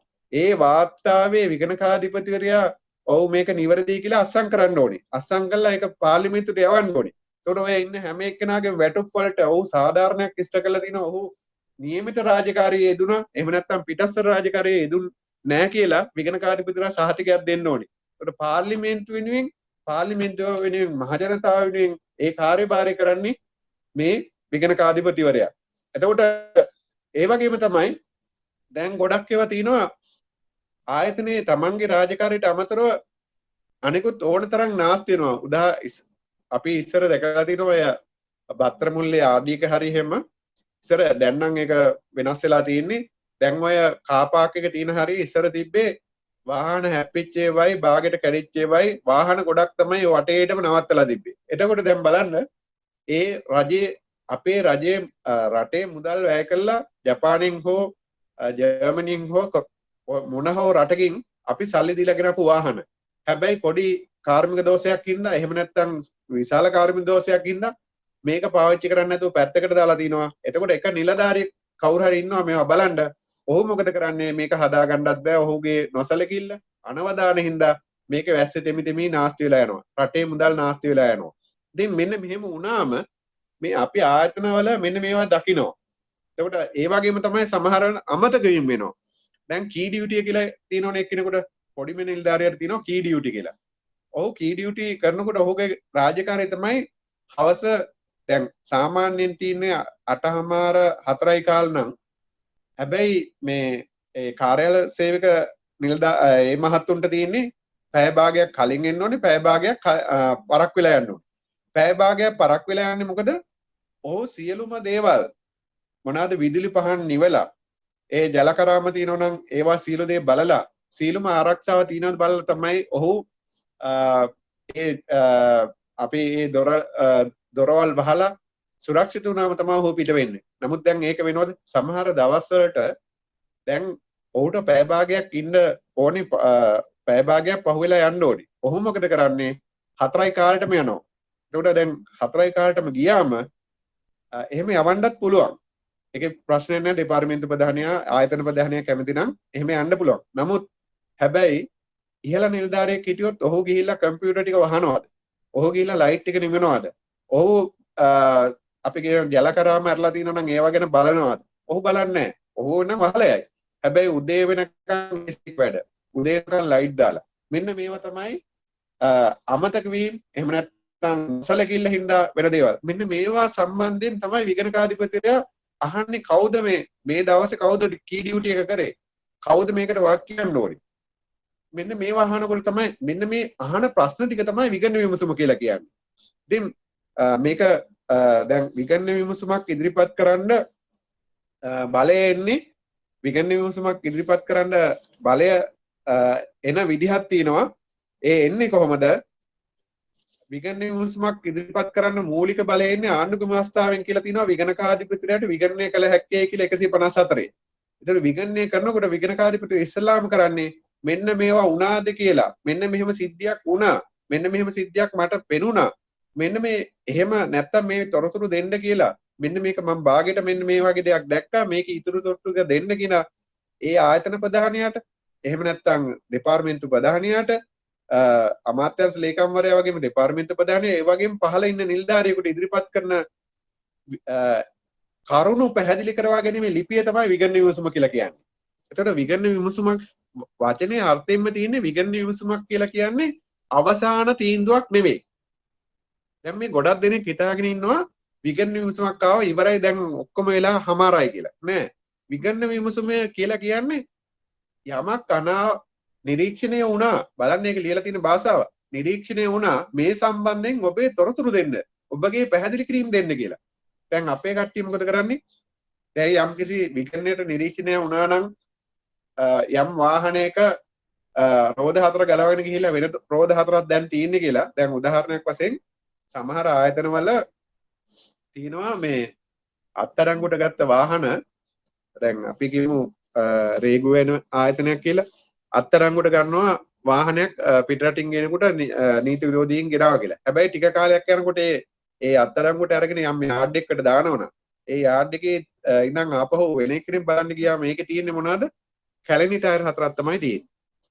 ඒකට කොහොමද මේ ජපානයෙන් ආපු වාහනේ වරායෙන්ම අත්අඩංගුවට ගත්තාම අත්අඩංගුවට අරගෙන යාඩ් එකට දාපුවම ටික කාලයකින් බලනකොට කැලණි ටයර් හතරක් තියෙන්නේ. ලංකාවේ හදපු ටයර් හතරක්. ඒ කියන්නේ ලංකාව ජපානට ටයර් යවන්න ඉපේ. නෑ. මෙන්න මෙතන පැහැදිලි. ඒ ටයර් හතර අර දැන් ජපානයෙන් එන්නේ වටිනා ටයර් ඩන්ලොප් හරි යෝකෝහාමා හරි ඔය වගේ ඉහළ වටිනාකම් තියෙන ටයර් එකක් සමහරලාට රුපියල් 50000ට ආයේ තියෙනවා. ඒ වගේ ලොකු ගණන්. නමුත් ලංකාවේ රුපියල් 10000ට හරි 5000ට හරි අඩු තියෙන ටයර් එකක් දාලා අර හොඳ ටයර් එක පැහැරගෙන ගිහිල්ලා. දැන් මෙන්න මේ වගේ දේවල් තමයි අපි එහෙම දෙයක් වුණාම අපි අහනවා මෙන්න මේ වාහනාංගනේ තියෙන වාහනේ ටයර් බාර ගන්නකොට තිබ්බේ මොන ටයර්ද? දැන් තියෙන්නේ කැලෙන් ටයර්. එතකොට මෙහෙම උනේ කවුද මේකට වක් කියන්න ඕනේ? දැන් මේ මෙන්න මෙහෙම ලියුමක් මෙහෙම කරුණු ඉදිරිපත් කිරීමේ ලියුමක් එහෙම නැත්නම් කරුණු විමසීමේ ලියුමකට තමයි අපි විගණන විමසුම කියලා කියන්නේ. එතකොට දැන් විගණන විමසුමක් කියලා කියන අවසාන නිගමනයකට ඇවිල්ලා නැහැ. මෙන්න මේක තේරුම් ගන්න ඕනේ. හැබැයි ඒකට ඒ ලැබෙන පුද්ගලයා ආයතන ප්‍රධානියා හෝ අමාත්‍යංශ ලේකම්වරයා එහෙම නැත්නම් වෙනත් මාණ්ඩලික නිලධාරියෙක් ඔහු විසින් වරදක් කළා නැත්නම් ඔහුගේ අතපසුවීමක් නැත්නම් ඔහුගේ කියන්නේ ඔහු විසින් අකාර්යක්ෂමව හෝ නොසලකිලින් දෙයක් කරන්නේ නැතුව නම් ඒ සිද්ධිය වුණේ ඒවව අර විගණන විමසීමට දින 21ක් ඇතුළත හෝ ඒ දන්වලා තියෙන කාලය ඇතුළත උත්තරේ එවන්න ඕනේ. දැන් උත්තරේ එවන්න නැති හිටියම මොකද වෙන්නේ? උත්තරේ එවන්න නැති වුණාම අපිට හිතා ගන්න තියෙන්නේ ඔබ මේ උත්තරේ මේ විමසුමට උත්තර දීමෙන් පැහැර හරිනවා කියලා කිය හිතන්නේ අපි දිනවා උසාවියට පැමිණියේ නැත්තම් මොකද කරන්නේ උසාවියේ? අනිත් පාර්ශ්වයට තීන්දුව දීලා ඔහු අර උත්තර දෙන්නේ එක්කෙනාට විරුද්ධව තීන්දුවක් දෙනවා. මෙතනෙත් එහෙම තමයි වෙන්නේ. දිගින් දිගටම උත්තර දීම පැහැර හරිනවා නම් විගණකාධිපතිවරයාගේ ඒ විගණන විමසුම සත්‍ය විමසුමක් ඒකට අපි පෙන්නලා දීලා තියෙන කරුණු පිළිගෙන තියනවා කියලා හිතාගෙන අපි ඉදිරි වැඩ කරනවා. ඉතින් දැන් මෙන්න මේ විගණන විමසුමට උත්තර නොදීම බරපතල ප්‍රශ්නයක්. ඒකෙදි ගොඩක් වෙලාවට තමන්ට තියෙන එහෙම නැත්නම් වෙන පුද්ගලයෙක්ගේ අයිතිවාසිකම් හානි වෙන්න පුළුවන්. මොකද එයා දැන් මේ විමසුම අහලා තියෙන වෙනත් ආයතන ප්‍රධානියාගේ නෙමෙයි පහළ ඉන්න නිලධාරියෙක්. ඔහු ඒකට උත්තර දෙන්නේ නැතුව හිටියම ඒ නිලධාරියට දෙන්න තියෙන උත්තරය වෙලාවට ඉදිරිපත් වුනේ නැත්නම් අවසානයේදී විගණන විමසුමේ පාදකව අර අදාළ ඒකට වගකිව යුතුයි විගණනය හඳුනාගත්ත පුද්ගලයාගේ රැකියාව අහිමිවීම එහෙම නැත්නම් අවසානයේදී සිරගත වීම වෙන්න පුළුවන්. ඉතින් ඒක නිසා මම කියන්නේ විගණන විමසුමක් ආපුවම බය වෙන්න එපා. Taman සත්භාවයෙන් දෙයක් කරලා තිනව නම් ඒ සත්භාවයෙන් කරලා තියෙන දේ ඒ විදිහට ලියලා වෙන එක තමයි තියෙන්නේ. මේකට උපදේශ පන්ති එහෙම තියාගන්න යන්න එපා. විගණන විමසුමක් ආපුවම ගොඩාක් දෙනෙක් කරන්නේ මොකද දන්නවද? මේකට කන්සල්ටිං යනවා. එක එක්කෙනාගෙන් අහනවා මේකට කොහොමද ලියන්නේ මට විගණන විමසුමක් ඇවිල්ලා තියෙන්නේ මාර කේස් එක කියලා. එහෙම කරන්න එපා. එහෙම කරවුවොත් එහෙම වෙන්නේ සත්‍ය යටපත් වුණාම දැන් විගණන විමසුමකදී යමක් පිළිගෙන එව්වොත් එහෙම මෙන්න මේක මගේ අතින් වුණා. මෙන්න මේ කාරණේ හින්දා තමයි මම මේක කරේ. ඒකට විගණනයට වෙනවා ඒක පිළිගන්න. හැබැයි එහෙම කියන්නේ නැතුවට සමහරු කරන්නේ පුළුවන් නම් අල්ලගන්න මම ඕක කරේ නෑ මම නෙමෙයි ඕක කරලා තින්නේ මට කියන්න එපා කියලා වෙන කතාවක් ලියලා එනවා තාක්ෂණික කරුණු ලියලා එවනවා. අවසානයේදී වෙන්නේ එතකොට ඒ කාර්ය දිග්ගැසිලා ගිහිලා ඔහු කෙසේ හෝ වරදට අහු වෙන එක තමයි කරන්නේ. මම දකින දේ තමයි විගණන විමසුමක් ආපුවම පළවෙනි කාරණේ තමයි බියවන්න එපා. තමන් වැරද්දක් කරලා තියෙනවා නම් ඒ වැරද්ද කිව්වම ඒකට ඒ මුල් අවස්ථාවේදී ඒක ඉදිරියට යෑම වළක්වා ගන්න පුළුවන්. සමහරවිට මූලික අවස්ථාවේදී විනය පරීක්ෂණයක් හෝ එහෙම නැත්නම් මූලික පරීක්ෂණයක් කියලා සුළු දෙයකින් මේක යටපත් වෙන්න පුළුවන්. නමුත් දිගින් දිගටම විගණන විමසුමට උත්තර දෙන්න නැතුණාම ඒ විමසුම එක්ක යන්න පුළුවන් විගණකාධිපතිවරයා හරහා අමාත්‍යංශ ලේකම් හරහා අධිකරණ දක්වා යන්න පුළුවන්. එහෙම නැත්නම් පාර්ලිමේන්තුව දක්වා යනවා. එහෙම ගියාට පස්සේ නැවත විවෘත කරන්න අමාරුයි. ඒක නිසා විගණන විමසුමකට බය වෙන්න එපා. විගණන විමසුම ඉදිරිපත් කළා තියෙන මේ අංශයට ගිහිල්ලා යමක් වුණා නම් ඕකට කිව්වත් කමන්නේ කියලා මෙන්න මේ දේ උනේ මේ කාරණේ හින්දාගෙන. හැබැයි බරපතල වංචාවක් කළා මං ආයෙ කරන්නේ නැහැ කියලා කියන එක නෙවෙයි. සමහර දේවල් තියෙනවා රාජ්‍ය සේවයේ ඉන්නකොට අපි කැමැත්තෙන් නෙමෙයි කරන්නේ. විගණන නිලධාරියොත් ඒක දන්නවා. ඒ කියන්නේ යම් බලපෑමක් උඩ යම් ඉහලින් ආපු බලයක් උඩ එහෙම නැත්නම් ඇතුලේ තියෙන මොන හරි සංවිධානාත්මක වැඩපිළිවෙලක් නිසා ඒක නොකර බැරි වෙන්න පුළුවන්. මෙන්න මේවා ජස්ටිෆයි කරන්න පුළුවන්. හැබැයි ඒවා ජස්ටිෆයි කරන්න බැරි වුණාම විමුක්තිමට අර අපි කියන්නේ පිළිකාව පොඩි කාලේ දැනගත්තොත් හොඳයි. ඊට පස්සේ යන්නේ. හැබැයි මේක දිගින් දිගටම විගණන විමසුම ස්ප්‍රෙඩ් වුණාම මේකට තව කරුණු හෙව්වම මේක පාර්ලිමේන්තුවට ගියාම මේක උසාවියට ගියාම විගණකාධිපතිවරයටත් මේක නවත්ත ගන්න බෑ. ඉතින් ඒක නිසා විගණන විමසුමට බය වෙන්න එපා. නියමිත කාලෙදී උත්තර දෙන්න කියන එක තමයි මම පළවෙනිම මතක් කරන කාරණේ. ඊළඟ තමයි දැන් ඇයි මේවා මෙහෙම කරන්නේ? දැන් මෙහෙම කරන්නේ ඇයි කියලා බලපුවාම දැන් බලන්න අපෙන් සේවාදායකයෝ ඉන්නවා මහජනතාව තමයි ඉන්නේ. ඔවුන්ට වෙන හානිය තමයි තියෙන්නේ. ඔවුන්ගේ මහජනතාවගේ දේපල අහිමි වෙනවා. මහජනතාව දුකටපත් වෙනවා. අප්‍රසාදයකට ඔවුන් ලක් වෙනවා. නොසතුටටපත් වෙනවා. ඔවුන් වෙනුවෙන් කරන්න තියෙන දේවල් තමයි මෙහෙම වෙනකොට තමයි අපි විගන්නේ බලන්නේ ඒ නිලධාරියාට පවර්ලා තිනවා මහජනතාව වෙනුවෙන් හරි රජය වෙනුවෙන් හරි එහෙම නැත්නම් ඒ කාර්යභාරය පවර්ලා තියෙන එක ඒක ඉෂ්ට වෙන්නේ නැත්නම් ඒකෙන් යම්කිසි පිරිසක් පීඩාවටපත් වෙනවා. එන්නේ මේ පීඩාවටපත් වෙන කට්ටිය වෙනුවෙන් තමයි ඒ පිරිස වෙනුවෙන් තමයි විගණකාධිපතිවරයා ඒක බලන්නේ. දැන් මේ වගේ දේවල් වෙන්න පුළුවන්. දැන් මම ටිකක් ඉස්සරහට යන්නම්. දැන් විගණන විමසුම යනු කුමක්ද කියලා හෙව්වොත් එහෙම දැන් අපේ කට්ටිය විභාගය එහෙම ලියන මානසිකත්වයෙන් ඉන්නේ. දැන් හැම EB වලදී එහෙම නැත්නම් කොහේ හරි මොකක් හරි විභාගෙදී අහන්නේ විගණන විමසුමක් එදා ඇවිල්ලා විගණකාධිපති දෙපාර්තමේන්තුවේ එක්කෙනෙකුත් ජාතික විගණන කාර්යාලයේ පුද්ගලයෙකුත් උගන්වුවා. නමුත් මට නම් ඒක තේරුන්නේ නැහැ මොකද්ද විගණන විමසුම කියන්නේ. විගණන විමසුමක් කියලා කියන්නේ යම් සිද්ධියක් යම් ආයතනයක යම් සිද්ධියක් සම්බන්ධ විගණකාධිපතිවරයා විසින් තොරතුරු විමසා එවන ලිපිය තමයි විගණන විමසුම කියලා කියන්නේ. යම් ආයතනයක යම් සිද්ධියක් සම්බන්ධයෙන් තොරතුරු විමසලා එවන ලිපියක්. තොරතුරු විමසලා උඩින් බලන්න විගණකාධිපතිවරයාගේ ඒ විගණන විමසුම් කියන එකේදී ඒ එවලා තියෙන එක උඩින්ම ලියලා තියෙනවා මෙය විගණන විමසුමක් මිස වාර්තාවක් නොවේ කියලා. වාර්තාවක් වුණොත් අවසානාත්මකයි. විමසුමක් කියලා කියන්නේ මොකද්ද? විමසුම කියලා කියන්නේ අහනව විතරයි. දැන් මම නීතිඥයෙක් ඉඳලා කියන්නම් දැන් මෙන්න මෙහෙම දෙයක් තියෙනවා. ඔයගොල්ලෝ දන්නවා මේ natural justice ඒ කියන්නේ මේ ස්වභාවික යුක්ත මූලධර්ම කියලා එකක් තියෙනවා. ස්වභාවික යුක්ති මූලධර්ම කියලා කියන්නේ මොකද්ද? යම් පුද්ගලයෙක් සම්බන්ධ යම් පුද්ගලයෙක් අපි දැන් මෙහෙම ගමු. යම් පුද්ගලයෙක්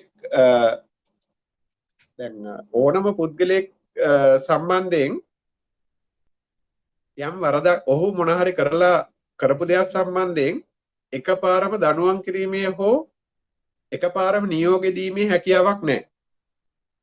ඕනම පුද්ගලයෙකුට දෙයක් සම්බන්ධයෙන් දඬුවමක් හෝ මොන හරි පියවරක් ගන්න ඉස්සෙල්ලා ඒ සිද්ධිය සම්බන්ධයෙන් ඉස්සලාම කරන්න ඕනේ අදාළ පාර්ශ්ව විසින් ඔබ විසින් මෙන්න මේ කාර්යය කර ඇත හෝ එහෙම නැත්නම් කරපු බවට ඔහුට හැඟුණා කියලා ඉදිරිපත් කරන්න ඕනේ. අපි කියන්නේ ඉස්සලාම කියන්නේ යම් පැමිණිල්ලක් කරන කරන්නේ.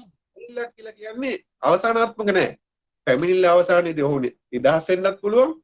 එතකොට ඒකෙන් කොයි වෙලාවෙවත් පැමිණිල්ලක් කියලා කියන්නේ අපි දැන් පැමිණිල්ලක් කියලා ගත්තොත් එහෙම පැමිණිල්ලේ වැරද්දක් දැන් ඒක අවසානයේදී වැරද්දක් වෙන්නත් පුළුවන් නිදහස් වෙන්නත් පුළුවන්. දැන් විගණන විමසුමක් කියලා කියන්නේ වැරද්දකුත් කියලා කියන්න වැරද්දක් වෙන්නත් පුළුවන් නොවෙන්නත් පුළුවන්. හැබැයි මුලින්ම අපි හිතාගත්තොත් මේක වැරද්දක් කියලා ඒ උත්තර ලියන කෙනා ලියන්නේ කොහොමද? වැරද්දකට වෙලා තින්නේ කියලා බය වෙලා ලියන්නේ. එහෙම නෙවෙයි. විගණකාධිපතිවරයා එවලා තියෙන්නේ විමසීමක්. ඒ විමසීමට අදාළ කරුණු ටික ඉදිරිපත් කරන්න අපි බැඳිලා ඉන්නවා.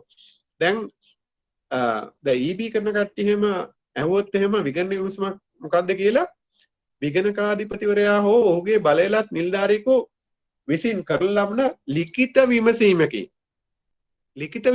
මෙන්න මේ ස්ලයිඩ් එක ඔයගොල්ලෝ ෆොටෝස් හරි එහෙම නැත්නම් මොන විදිහකින් හරි මේක රඳව ගන්න මේ ඒගොල්ලන්ට වැදගත් වෙයි විගණකාධිපතිවරයා විසින් හෝ ඔහුගේ බලයලත් නිලධාරියෙකු විසින් ඉදිරිපත් කරන ලද ලිඛිත විමසීමක්. එතකොට මේක ඉදිරිපත් කරන්නේ කාටද? මේක විගණකාධිපතිවරයාගේ නියෝජිතයා ඉදිරිපත් කරන්නේ ප්‍රධාන ගණන් දීමේ නිලධාරියට හෝ ගණන් දීමේ නිලධාරියට. ඊට හේතුව මොකද්ද? ඔවුන් දෙන්න තමයි අදාළ පහළ ඉන්න නිලධාරීන්ගේ එක්කෝ ඒගොල්ලෝ වගේ කියන්න ඕනේ. එහෙම නැත්නම් පහළ ඉන්න නිලධාරීන්ගේ નિયમિત දිනට මේකට උත්තර බඳින්න වගකීමට අර විගණන පනතෙන් බැඳිලා ඉන්නේ. 38 වෙනි වගන්තියේ අර අපි කිව්වේ දින 21ක් ඇතුළත මෙහෙම උත්තර බඳින්න ඕනේ කියලා. අන්න ඒකට අනුව තමයි කියන්නේ විගණකාධිපතිවරයා එවන විමසුම සම්බන්ධයෙන් ප්‍රධාන ගණන් දීමේ නිලධාරියයි ගණන් දීමේ නිලධාරියයි තමයි වක් කියන්න ඕනේ. දැන් අපි හිතමු සමහර ඒවාට දැන් දවස් 14යි දුන්නේ කියලා. දවස් 14ක් වුණාම දවස් 14 දුන්නම ඒ දවස් 14 ප්‍රමාණවත් නැහැ. මේක එහෙම නැත්නම් දවස් 14 වෙනකොට භාගයයි හදාගත්තේ. එහෙම වෙලාවට මොකද කරන්නේ? අවසාන පිළිතුරක් යවන්න බැරි නම් මූලික පිළිතුරක් යවත හැකියි. තවදුරටත් අවසාන පිළිතුරක් එවන තෙක් අපි කියනවා අතුරු වාර්තාවක් යවනවා කියලා. එහෙම එවන්න පුළුවන්. එතනින් විගණකාධිපතිලා දැනගන්නවා මෙයාට උවමනාවක් තියෙනවා මේක ඇත්ත ඉදිරිපත් කරන්න කියලා. ඉතින් එහෙනම් උත්තරයක් යවන්න බැරි නම් අතුරු උත්තරයක් යවන්න බැඳිලා ඉන්නවා කියන එක මතක තියාගන්න ඕනේ. ඊට පස්සේ තමයි දැන් ආයතනයක දැන් මෙතන එහෙම කරන කට්ටියත් ඇති ආයතනයක් විසින් දැන් විගණකාධිපතිවරයාගේ නියෝජිතයෙක් හෝ විගණකාධිපතිවරයා විගණන විමසුමක් කිව්වම ඒ විමසුම ආයතනයේ තියෙන පොතක් මොකක්ද ඒ පොත පොතක් තියෙන ඒක මුදල් රෙගුලාසි 452 යටතේ තියාගන්න ඕන පොතක් තියෙනවා. දැන් ආයතනයේ තියෙන පොතත් මුදල් පොත තියෙනවා, පැමිණීමේ ලේඛනය තියෙනවා, බැහැර යාමේ ලේඛනය තියෙනවා, අත්තිකාරම් ලේඛනය කියලා ඔය වගේ පොත් ගොඩාක් තියාගෙන ඉන්න ඕනේ ආයතනේ. මෙන්න මේ මුදල් රෙගුලාසි 452 එකෙන් කියලා තියෙනවා විගණන විමසුම් ලේඛනයක් තියෙන්න ඕනේ. විගණන විමසුමක් ලැබුණාම මොකද කරන්නේ? ඒ ලැබුණ දිනම ඒ පොතේ සටහන් කරලා මොකද කරන්නේ? ඒක අදාළ වගකියුතු පුද්ගලයෙක් ඉන්නනම් ඔහුට යවලා උත්තර ගන්න ඕනේ. ඊට පස්සේ ඒ පොතේම ලියන්න ඕනේ විගණකාධිපතිවරයා නැවත පිළිතුර පෙරලා යවන දිනයත් සටහන් කරලා තියෙන්න ඕනේ. දැන් අවුරුද්දට එක සැරයක් හෝ දෙසරයක් විගණකාධිපතිවරයාගේ නියෝජිතයෝ ඇවිල්ලා ඉස්ලාම ඉල්ලන්නේ ආයතන ප්‍රධානියාගෙන් අමාත්‍යාංශ ලේකම් ඉල්ලන්නේ මොකද්ද? මෙන්න මේ විගණන විමසුම් ලේඛනය දෙන්න කියලා. ඉතින් එහෙනම් විගණන විමසුම් ලේඛනයක් නඩත්තු කිරීම අනිවාර්ය කාර්යයක්. ඊට පස්සේ මේ විගණන විමසුම් ලේඛනය යාවත් කාලිනව පරීක්ෂා කරන්න ඕනේ, යාවත් කාලින කරන්න ඕනේ. ඒකේ වගකීම ප්‍රධාන ගණන් දීපේ නිලධාරියට එහෙම නැත්නම් අමාත්‍යාංශ ලේකම්වරයාට ගණන් දීපේ නිලධාරියට තියෙනවා කියන එකත් මේ මුදල් රෙගුලාසියේ කියලා තියෙනවා. එතකොට දැන් විගණන විමසුමකට පිළිතුරු දීම පමණක් වගකීමෙන් නිදහස් නොවේ. දැන් සමහර හිතාගෙන ඉන්නවා විගණන විමසුමක් ඉදිරිපත් කළා තියෙනවා. ඒකට මොන හරි උත්තරයක් දුන්නා දැන් මම නිදහස් කියලා. එහෙම නෑ. මේකට උත්තරයක් දුන්නා කියලා මේකේ තියෙන කාරණා නිවැරදි කරගැනීමේ වගකීම මේකේ වගකීම සම්පූර්ණයෙන්ම ඒ විගණන විමසුමේ දක්වලා තියෙන කාරණාවලට උත්තරයක් යවලා දැන් ගොඩක් කට්ටිය උත්තර එවන කොහොමද මෙම කාරණය පිළිගන්නවා සිදු වී ඇත මින් ඉදිරියට මෙවැනි කාරණා සිදු නොවීට මා වගකීමෙන් කටයුතු කරන බව මෙයින් කාරණිකව දන්නෙමි. දැන් එහෙම කියලා මම උත්තරයක් දුන්නා. දැන් විගණන විමසුමට දවස් 14කට කලින් උත්තර දෙන්න ඕනේ නැත්නම් 21කට කලින් උත්තර දුන්නා මම උත්තරයක් යවුවා. හැබැයි ඊළඟ මාසේ ආපහු බලනකොට ඒ කාරණා වෙන්නේ ඒ අර කලින් දීපු උත්තරෙත් එක්ක ඊළඟ සැරේ වෙන්නේ මොකද? දැඩි වගකීමකට යටත් වෙන එක වෙන්නේ. මොකද පිළිතුරු දීමෙන් පමණක් වගකීමෙන් නිදහස් වෙන්නේ නැහැ කියන එක වැටෙනවා. මේක ඉතින් අදාළ වෙන්නේ ගොඩක් වෙලාවට ඒ අදාළ ප්‍රධාන ගණන් දීමේ නිලධාරියා හා ගණන් දීමේ කියන්නේ ආයතන ප්‍රධානියයි අමාත්‍යාංශ ලේකම් තමයි මේකට වක්කයන්න ඕනේ.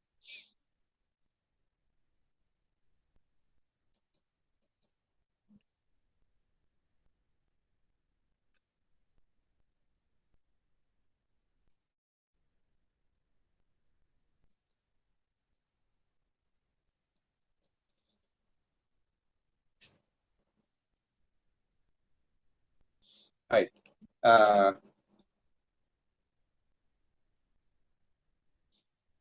share වෙන්න එතකොට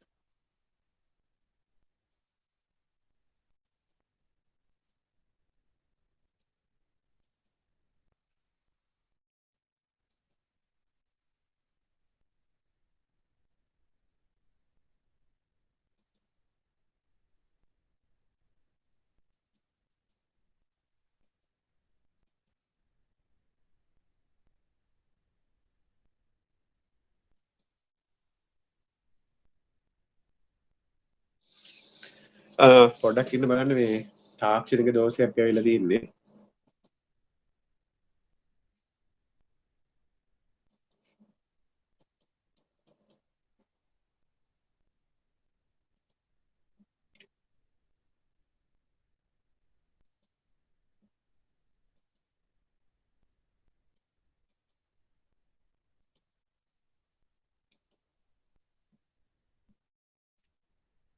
right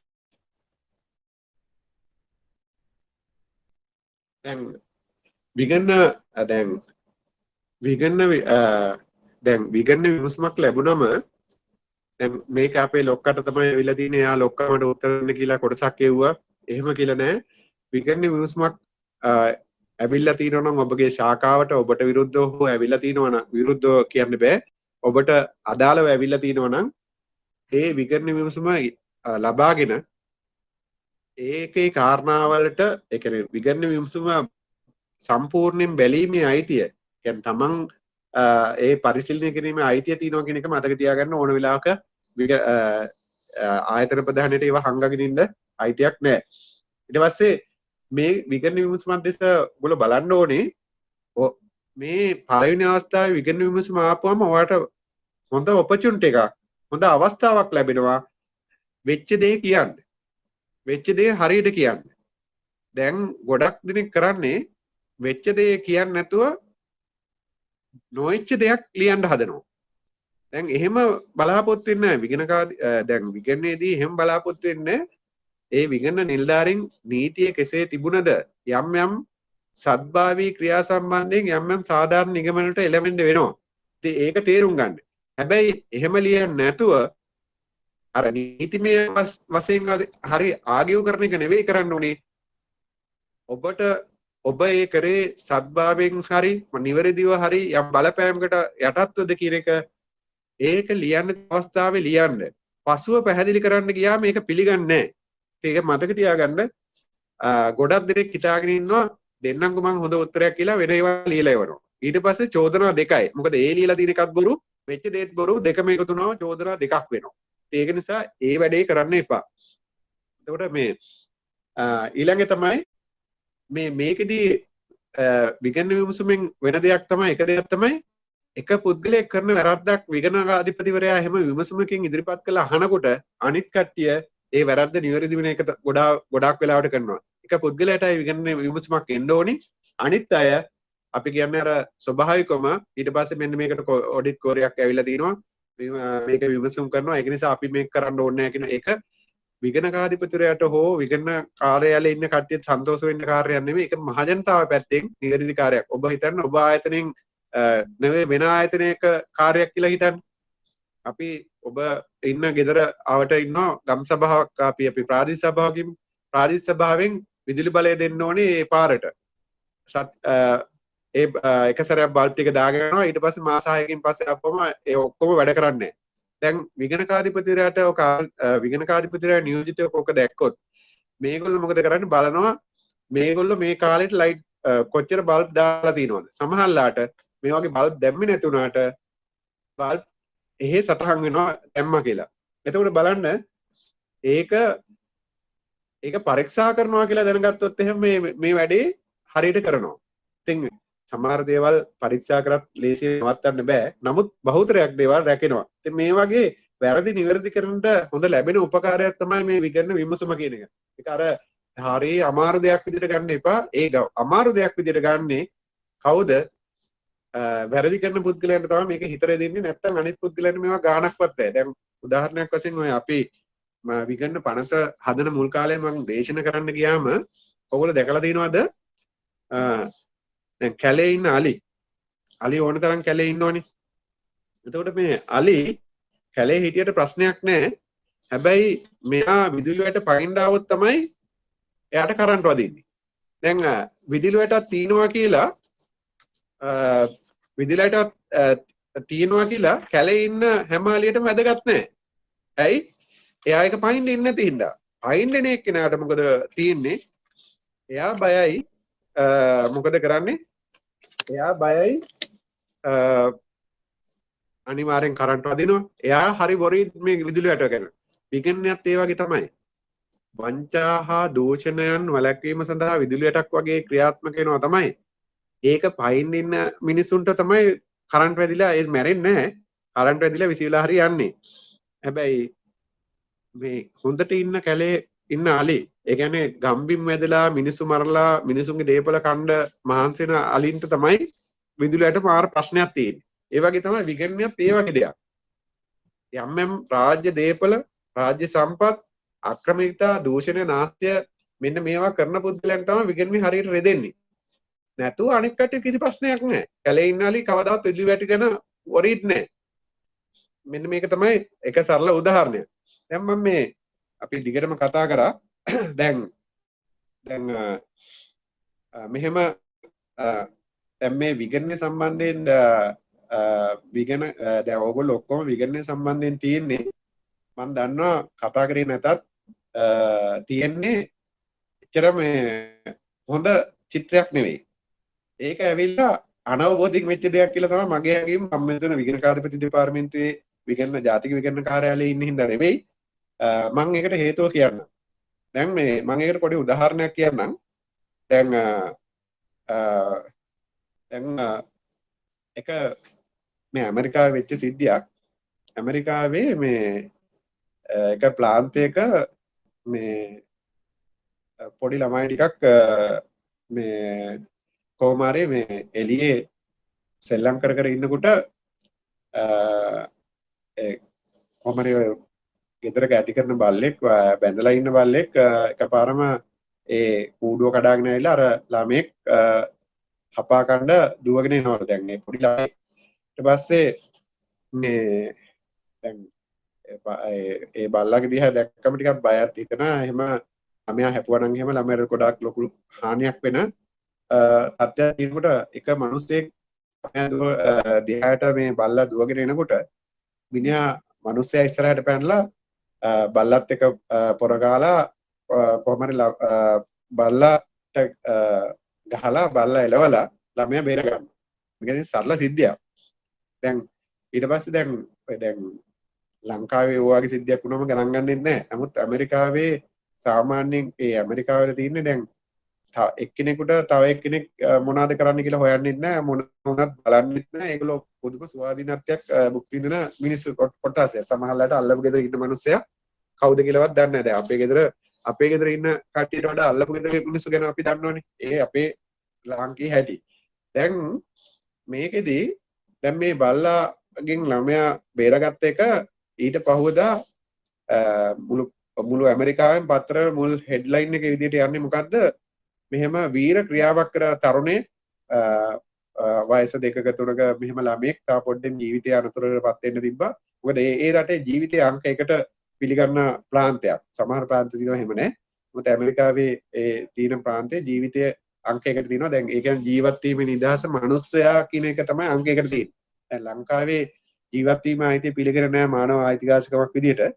එහෙම තිබ්බනම් මනුස්සයාගේ ජීවිතය තමයි අංක 1 අනිත්වා සියලු දේ යටත් කියලා කියන්න පුළුවන්. නමුත් ලංකාවේ ජීවත් වීම අයිතිය මූලික අයිතියක් විදිහට පිළිගෙන නැති හින්දා අපිට කණ්ඩ නැතුව මිනිස්සෙක් මැරුණොත් ඒකට විරුද්ධව නඩු කියන්න බෑ. මොකද ජීවත් වීම පිළිගෙන නැහැ මූලික අයිතිවාසිකමක් විදිහට. නමුත් ඇමරිකාවේ මේ ප්‍රාන්තයේ මිනිස්සෙක් කණ්ඩ නැතුව මැරුණොත් එහෙම ඒක එයාගේ මූලික අයිතිවාසිකම් කඩ වුණා කියලා නඩු පාරන්න පුළුවන්. ඒකට ලොකු වන්දියක් ගන්නත් පුළුවන්. දැන් දෙක සසඳනවා නෙවෙයි. දැන් මේ සිද්ධියේදී දැන් පත්තරෙන් යනවනේ මේ මහා වීර ක්‍රියාවක් කරා කියලා දැන් ටීවී වල අරම ඔක්කොම පෙන්වන්නේ ඒ තරුණයාගේ කැපවීම කියන්නේ එහෙම එයාගේ ජීවිතේ පරදූර්ත බලා අරක බේරගත්තා කියලා. ඊට පස්සේ දැන් ඔන්න ඔය ඒ ප්‍රාන්තයෙන් වෙන ප්‍රාන්තයකින් يعني නිව්යෝර්ක් වොෂින්ටන් කියන දෙක තමයි ප්‍රධාන මේ නගර දෙක විදියට තියෙන්නේ. මේ ඒ පරිපාලන නගර විදියට තියෙන්නේ. ඒ වගේ ඉන්න අර රූපවාහිනී කණ්ඩායමක් දැන් මේ ප්ලාන්තෙට යනවලු අර පුද්ගලයා හොයාගෙන. ඒ හොයාගෙන යනකොට හොයාගෙන ගිහිල්ලා අහනවා මේ දැන් අර අපි අහන්නේ කොහොමද ඔයා බේරාගත්තේ එහෙම කියලා අහලා ඉතින් එයා පිළිබඳ ප්‍රචාරණයක් දෙන්න යන්නේ. දැන් මෙයා ගිහිල්ලා අහනවලු. මේ අහනකොට මොනවද කියන්නේ මේ අර ළමයා ගෙදරට ගිහිල්ලා අර පිරිමි ළමයාගෙන් අහනවා කොහොමද ඔයා බේරාගත්තේ එහෙම කියලා ඔක්කොම කියලා අවසානයේදී ප්‍රශ්නයක් අහනවා. දැන් මේ මිනිස්සයා ඇමරිකන් ජාතිකයෙක් නෙවෙයි වගේ. ඊට පස්සේ ඔයා මොන රටින් මොන ජාතිකයෙක්ද කියලා අහපුවම එයා කියනවා මම මේ පාකිස්තානයේ ඉඳන් මෙහෙට පැමිණි එක්කෙනෙක් කියලා කියනවා. ඉතින් කතාව එතනින් ඉවරයි. ඊට පහුව එදා රෑ රූපවාහිනිය කොහමද යන්නේ? පාකිස්තානයේ ඉඳන් පැමිණි ත්‍ස්තවාදී ළමෙක් අහිංසක බලුපැටවෙකුට ගහලා එයාට හානි කරලා තිනවා. මේ බලවත් මොකද්ද සත්ව හිංසාකාරයක් කියලා තමයි එදාට රූපවාහිනිය වාර්තා කරන්නේ. මෙන්න බලන්න ඉතින් මේ සිද්ධිය මිනිස්සු මැනගෙන ඉන්නවා. දැන් පාකිස්තාන් කාරයා කිව්වොත් ත්‍ස්තවාදී කියලා ගණන් ගන්න. ඒ වගේ තමයි මේ විගණන විමසුමක් ඉදිරිපත් කරපුවාම හිතන්නේ අපිට කරදරයක් අපිට මේ හානියක් වෙන්න කියන එක මතේ ඉන්නේ. ඇත්ත කතාව ඒක නෙවෙයි. ඇත්ත කතාව එක්කෝ ඉගෙන ගන්න එක්කෝ මේක ප්‍රැක්ටිස් කරන්නේ. ඒක තුළ Tamanට ලොකු හානියක් වෙනවා. ඉතින් මම මේ කියන්නේ විගණන විමසුමකින් ඔයාට අයිතියක් තියෙනවා. ඕගොල්ලන් තමන්ගේ අයිතිවාසිකම් කතා කරන්න පුළුවන්. තමන් නිවැරදි වෙන්න පුළුවන්. තමන් හොඳට කරනවා නම් අනිත් අය වැඩේට මේ තමන් නිවැරදිව රාජකාරී කරද්දී අනිත් පුද්ගලයෝ වැරදිට රාජකාරී කරනවා නම් ඒවා පිළිබඳ යම් සහනයක් ලබා ගන්න පුළුවන් විගණනයට කියලා. විගණන විමසුමක් ඒගොල්ලන්ට ලැබිලා ඇයි ඒගොල්ලෝ එහෙම කරන්න කියලා අහන්න පුළුවන්. මේ වගේ විගණන විමසුමක් කියන්නේ ධනාත්මක දෙයක් මිසක් ඍණාත්මක ආකල්පෙන් ඉදිරිපත් කරන එකක් නෙවෙයි.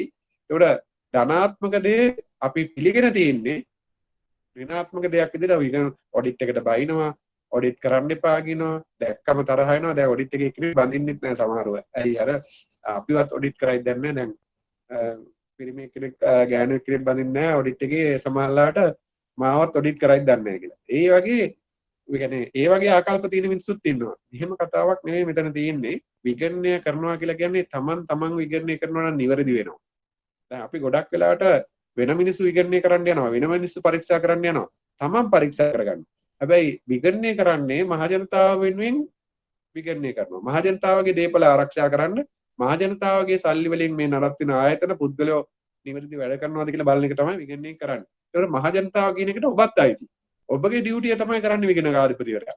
ඔබගේ කාර්යය තමයි කරන්නේ. හැබැයි ඒක ඒ විදිහට නෙමෙයි තේරුම්ගෙන තියෙන්නේ. right.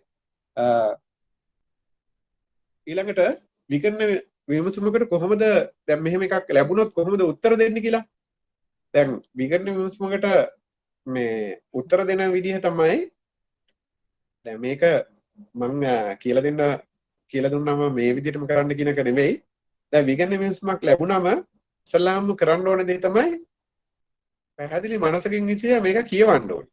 මේකේ අහලා තින්නේ මොකද්ද කියලා. දැන් සමහරු මේක කියවන්න ඉස්සෙල්ලාම පටන් ගන්න මේකේ වරදක් තියනවා ලොකු අපිට බැලලා තින්නේ අපි විනාශ කරලා තින්නේ අපි මේ හොඳට කරපු එකට බයිනවා අර අපි තමයි හොඳටම කරේ කියලා කියන්නේ. අපි තමයි හොඳටම කරලා තිද්දිමුත් අපිව මේ අල්ලන්න එනවා මේ එහෙම කියලා තමයි මේක පටන් ගන්න. සමහරලාට මේ විගණන විමසුමෙන් එහෙම චෝදනාවක්වත් එහෙම දෙයක් නෙමෙයි තියෙන්නේ. සමහරලාට වෙන කර්ම පැහැදිලි කිරීමක් තියෙන්නේ. ඒක නිසා ඉස්සල්ලාම පැහැදිලි මනසකින් විසිය මේක කියවන්න ඕනේ. මොකද්ද මේ අහන්නේ? හොඳට මතක තියාගන්න මේක විගණන විමසුමට විතරක් නෙමෙයි ඕනම දෙයකට මතක තියාගන්න උත්තර දෙනකොට උත්තර දිය යුත්තේ අහලා තියෙන දෙයට පමණයි. දැන් විගණන විමසුමට උත්තර දෙන්න ගියාම ඒකට උත්තර දෙන්නේ අර කලුව මාරපන් ගියා වගේ තමයි උත්තර දෙන්නේ. ඒක දැන් මේ උත්තරය තුල වෙන වෙන රාශි ගොඩාක් අනාවරණය වෙනවා. දැන් එතකොට විගණකයට වෙන්නේ වෙන දේවල් ගොඩාක් හොයාගෙන යන්න. අපි එහෙම අහලත් නැහැ. ඒකට ඇයි අහන දෙයට උත්තර දෙන්නේ නැතුව වටේ යන්නේ? එතකොට හොඳට මතක තියාගන්න විගණන විමසුම හොඳට කියවන්න. හොඳට කියවලා අහන්නේ මොකද්ද? අහන දෙයට පැහැදිලි වැල්වට අරන් නැති ඍජු උත්තර දෙන්න. එතකොට ඒක තමයි නිවැරදි උත්තරේ. දැන් ඊට පස්සේ මොකද කරන්නේ? දැන් මේ උත්තරේට දැන් මේ වගේ දේවල් පෙර වෙලා තියෙනවනම් ඒගොල්ලෝ දැන් මේක ඔයගොල්ලන්ගේ පැත්තෙන් මම කියන්නේ මේ වගේ සිද්ධීන් නැවතත් වෙලා තියෙනවනම් පෙර විගණන විමසුම් වලට ලක් වෙලා තියෙනවනම් ඒ වෙලාවේ ආයතන ප්‍රධානියා ඔයගොල්ලන්ගේ ප්‍රධානියා අමාත්‍යාංශ ලේකම්වරයා ඒකට මොනවාද හදලා තියෙන උත්තරෙත් බලන්න. නැත්තම් වෙන්නේ මොකක්ද දන්නවද? සමහර ලාවට ඕගොල්ලෝ නීතිය නොදර ඉන්න පුළුවන්. සමහර ලාවට අර මුල් අවස්ථාවේ කියන හරියටම ලියලා තියෙන්න පුළුවන්. මේ සමහර වෙලාවට ඕගොල්ලෝ ඊට වඩා හොඳ දෙයක් දැනගෙන ඉන්න පුළුවන්. නමුත් කලින් එක ලියවලා නැති වෙන්න පුළුවන්. ඉතින් මෙන්න මේකෙදි හොඳට කලින් ඒ වගේ උත්තර ලියලා තියෙනවා නම් ඒවා රිෆර් කරන එක හොඳයි කියලා මම ඔයගලන්ට පෞද්ගලිකව මම හිතනවා. එහෙම රිෆර් කරලා බලන්න. සමහරලාට හරිම නීතිය ලියලා තියන්න පුළුවන්. ඔයගොල්ලෝ හිතනවට වඩා හොඳ දෙයක්. ඒ හරිම දේ ලියලා තියෙනවා නම් හරි ලේසියි උත්තර දෙන එක. දැන් එකම කාර්ය කරන ගිය අවුරුද්දේ එක්කෙනාටත් ඕක ඇවිල්ලා තියෙනවනේ. එයා උත්තරයක් දීලා තියෙනවනේ. එයා දීලා තියෙන උත්තරේම දෙන්න වෙන්නේ. ඒක ඔයාට අලුතෙන් දෙයක් කියන්න තියෙනවා නම් ඒක ලියන්න. ඊට පස්සේ සමහර වෙලාවට විගණන විමසුමට උත්තර ලියනකොට තමන් අනුන් වෙනුවෙන් උත්තර ලියන්න යන එක හරි භයානකයි. මොකද දැන් තමන් අනුන් වෙනුවෙන් කියන්නේ දැන් තමන්ට නෙවෙයි නම් ඒ විගණන විමසුමේ ලක් වෙලා තියෙන්නේ. ඒකට ඒකද තමන් උත්තර ලියන්න යන්න එපා. ඒක මට අදාළ නැත්තම් මේකට උත්තර දෙන්න ඕනේ අහවල් එක්කිනා කියලා ඒ අදාළ ප්‍රධානියට කියන්න. එහෙම නැතුව අරයා වෙනුවෙන් මං උත්තර ලියන්නම් කියලා උත්තර ලියන්න ගියොත් එහෙම වෙන්නේ සමහරලාට ඒ පුද්ගලයා කියනවා මං හිතියේ ඕක නෙමෙයි ලියන්න තිබ්බේ මෙන්න මේක කියලා. ඒක නිසා නිවැරදිව විගණන විමසුමට ලක්වන පුද්ගලයාට මේක ලියන්න දෙනවා ඇරෙන්න වෙන කට්ටිය බාර ගන්න එපා. එහෙම වුණොත් එන්නේ වැරදි අර්ථ නිරූපණය වෙන්න පුළුවන්. අවසානයේ මේ පුද්ගලයා අර කියන්නේ මේ කපුවත් ඉවරයි ඉවරයි කියලා වගේ වැඩක් තමයි වෙන්නේ. ඊට පස්සේ තව එකක් තමයි Tamanට මම මේ ඔයගොල්ලන්ගේ පැත්තෙන් මේ කියන්නේ Tamanට මේක උත්තරේ ලියා ගන්න බැන්න නම් දැන් අපි රජයේ විගණකාධිපති ජාතික විගණන කාර්යාලය රජයේ විගණනාංශේ. එතකොට ඕකේ ඉන්නවා කවුද? ඕකේ ඉන්නවා ඉන්ටර්නල් ඔඩිටර් කෙනෙක් ඉන්නවා. දැන් ඉන්ටර්නල් ඔඩිටර් කෙනෙක් ඉන්නවා නම් ඒ ඉන්ටර්නල් ඔඩිටර් ගිහින් කියන්න මෙන්න මෙහෙම රජයේ විගණනාංශයෙන් විගණන විමසුමක් දාලා තියෙනවා. මේකට ඔබ කවුරු හරි එතන ඉන්න ප්‍රධානියා ඔබ මේකට මොනවාද මේක ලියන්න ඕන විදිය මට උපදෙස් දෙන්න. එහෙම තමයි හරියට උත්තරයක් දෙන්නේ. දැන් ඒක ඔය අභ්‍යන්තර විගණන කියලා ඔයගොල්ලන්ගේ ඉන්න එකනාගේ ඩියුටි එක තමයි ඔයගොල්ලන්ට උදව් කරන එක. එයාව ප්‍රයෝජනෙට ගන්න. එයා ඒ වෙනුවෙන් හදපු මිනිස්සේ. ඒකට ඒ ඔයගොල්ලෝ ආයතන වෙනුවෙන් තමයි ඉන්නේ. රජයේ විගණක ඉන්නේ පාර්ලිමේන්තුව හා මහජනතාව වෙනුවෙන්. හැබැයි ඕගොල්ලන්ගේ අභ්‍යන්තර විගණක බොහෝ විට ඉන්නේ ඕගොල්ලන්ගේ ප්‍රශ්නත් එක උත්තර දෙන්න. එයාව යූස් කරගන්න. එයාව භාවිතා කරගන්න. ඊට පස්සේ දැන් අවසානයේදී මේ උත්තර ඔය කවුරු ලිව්වත් මේක අස්සම් කරන්න ඕනි කවුද? මේ විගණන විමසුමට උත්තරේ හදලා ඉවරලා අස්සම් කරන්න ඕනේ දෙපාර්තමේන්තු ප්‍රධානයා හෝ අමාත්‍යංශ ලේකම්වරයා. එහෙම නැත්නම් ප්‍රධාන ගණන් දීම නිලධාරියා හෝ ගණන් දීම නිලධාරියා කියන එක හොඳට මතක තියාගන්න. කරලා එවන්න එපා. Tamante ඒකට බලයක් නැහැ. අපි විගණන විමසුම එවලා තියෙන්නේ ප්‍රධානියාට නම් ප්‍රධානියම තමයි උත්තර දෙන්න ඕනේ. ඒක හොඳට මතක තියාගන්න. තමන්ට එහෙම උත්තර දෙන්න බලයක් නැහැ. විගණන විමසුමට. තමන් ස්ටේට්මන්ට් එකක් දෙනකොට තමන් පිළිබඳ ප්‍රකාශයක් දෙනකොට තමන් අත්සන් කරගන්න එක වෙනයි. හැබැයි විගණන විමසුමට අත්සන් කරන්න ඕනේ දෙපාර්තමේන්තු ප්‍රධානියා එහෙම නැත්නම් අමාත්‍යාංශ ලේකම්වරයා.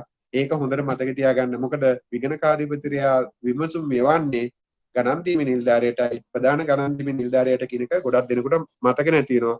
මොකද අර පුද්ගලයා උත්තර දෙන්නොත් ඒක එක්තරා විදියකට channel එකෙන් පිට උත්තරයක් කියලා අපි කියනවා. බලය ඉක්මවා යාමක් කියලා කියනවා. එයාට අපි කිව්වෙත් නැහැ. එහෙම දෙද්දී එයා උත්තරයක් දෙන එක වැරදි.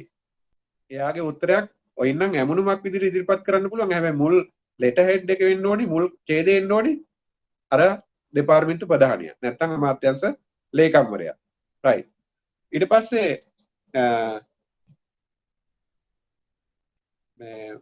පස්සේ දැන් මේ විගණන විමසුමක් ලැබුණට පස්සේ ඒ විගණන විමසුම ඊට පස්සේ තියෙන ඔයගොල්ලන්ගේ විගණන හා කළමනාකරන කමිටුවක් කියලා.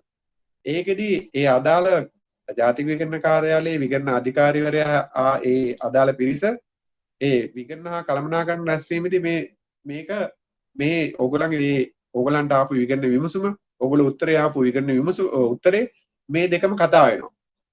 මෙන්න මේක හොඳම අවස්ථාව තමයි සමහරලාට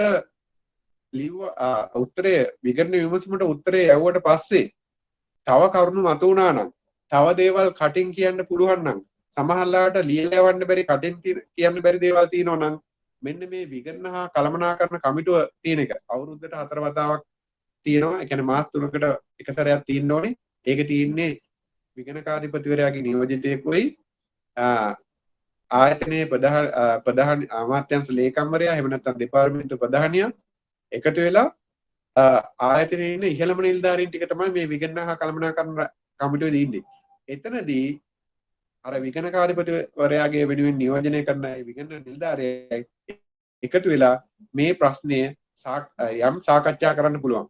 මේකේ පැති කතා කරන්න පුළුවන්. ඒක එතනින් සමහරවිට නවත්ත ගන්නත් පුළුවන්. ඉතින් මේවා යූස් කරන්නේ නැතුව ඒ විගණන කළමනාකරන කමිටුවේදී මේවා කතා කරන්නේ නැතු වුණාම මේක අවසානයේදී මොකද වෙන්නේ? එක්ක පාර්ලිමේන්තුවේදී මේක සාකච්ඡාවට බඳින්න ඕනේ. එහෙම නැත්නම් විගණකාධිපතිරයා දෙපාර්තමේන්තු ප්‍රධානියලා වල අදාළ අපි කියමු වංචාවක් දූෂණයක් හොරකමක් නම් උසාවියට නඩු පවරන්න කියන මට්ටම යනවා. හැබැයි අර විගණන කළමනාකරන කමිටුවේදී ගොඩක් කරුණු සාකච්ඡා වුණු සමහරලාට විගණකාධිපතිරයාගේ නියෝජිතයට වෙනවා ඒක එතනින් ප්‍රමාණවත් ඒ උත්තරේ එතනින් එහාට යා යුතු නැහැ කියලා ඔයින්නම් තීරණය කරගන්න පුළුවන්. ඉතින් මේ අවස්ථාව ගොඩක් දෙනෙක් භාවිතා කරන්නේ නැහැ මේ විගණන හා කළමනාකරන කමිටුවට. ඒකට එන්නෙත් නැහැ. එන්නේ නැතුණාම ඒ විගණන විමසුම් වල උත්තර දෙන්න මිනිස්සුකුත් නැහැ. විගණන විමසුමක් සම්බන්ධයෙන් උත්තරයක් සාකච්ඡා කරනවා නම් අනිවාර්යෙන් ඒ අදාළ අංශයේ ප්‍රධානියා හෝ ඒ වක්කියුතු නිලධාරියෙක් ඒ කළමනාකරන කමිටුවට ගිහිල්ලා ඒ විගණනයත් එක්ක ඒ කරුණු සුවදව ඉදිරිපත් කළා ඒක බේර ගන්න එක තමයි හොඳම උපදේශ කියලා මම ඔයගලන්ට යෝජනා කරන්නේ. මේ අවස්ථාව පැහැර අරින්න එපා. නැත්තම් වෙන්නේ ඒ අවස්ථාව පැහැර හැරියම මේක ලොකු විනාශයක් වෙන්නත් පුළුවන්. මොකද කරුණු හරියට ඉදිරිපත් නොවීම මත. ඊට පස්සේ දැන් මේ විගණන විමසුම අඩු කරගන්නේ කොහොමද? විගණන විමසුම් ලැබීම අඩු කරගන්නේ කොහොමද කියන එක මම කියලා දැන් මෙතෙක් වෙලා අපි කතා කරා. දැන් විගණන විමසුම අඩු කරගන්න නම් මනා අභ්‍යන්තර පාලනයක් තියෙන්න ඕනේ. අභ්‍යන්තර පාලනය කියලා කියන්නේ මොකද්ද? එක නිලධාරියෙක්ගේ වැඩ තවත් නිලධාරියකින් අධීක්ෂණය වෙනවා නම් එතන වැරදි වෙන එක වැළැක්වෙනවා. හැබැයි දෙන්නම හොරකම් කරලා හරි දෙන්නම වෙන වැඩක් කරවොත් එහෙම ඒවට අපි කියනවා මේ ඒවා ඇවිල්ලා එකතු වෙලා කරන වැරදි. ඒ වගේ දේවල් වුණොත් ඒක වෙනම අවස්ථාවක්. එතකොට විගණකාධිපතිතුමා ඒක අනාවරණය කරයි. නැත්නම් ආයතනය තුළ ස්වයං විනයක්, ස්වයං පාලනයක් මේ අභ්‍යන්තර විගණනයෙන් වෙනවා. එතකොට කොහොමදත් හොඳ පාලනයක් වෙනවා නම් විගණන විමසුම් එන්න අවස්ථාවක් නැති වෙනවා.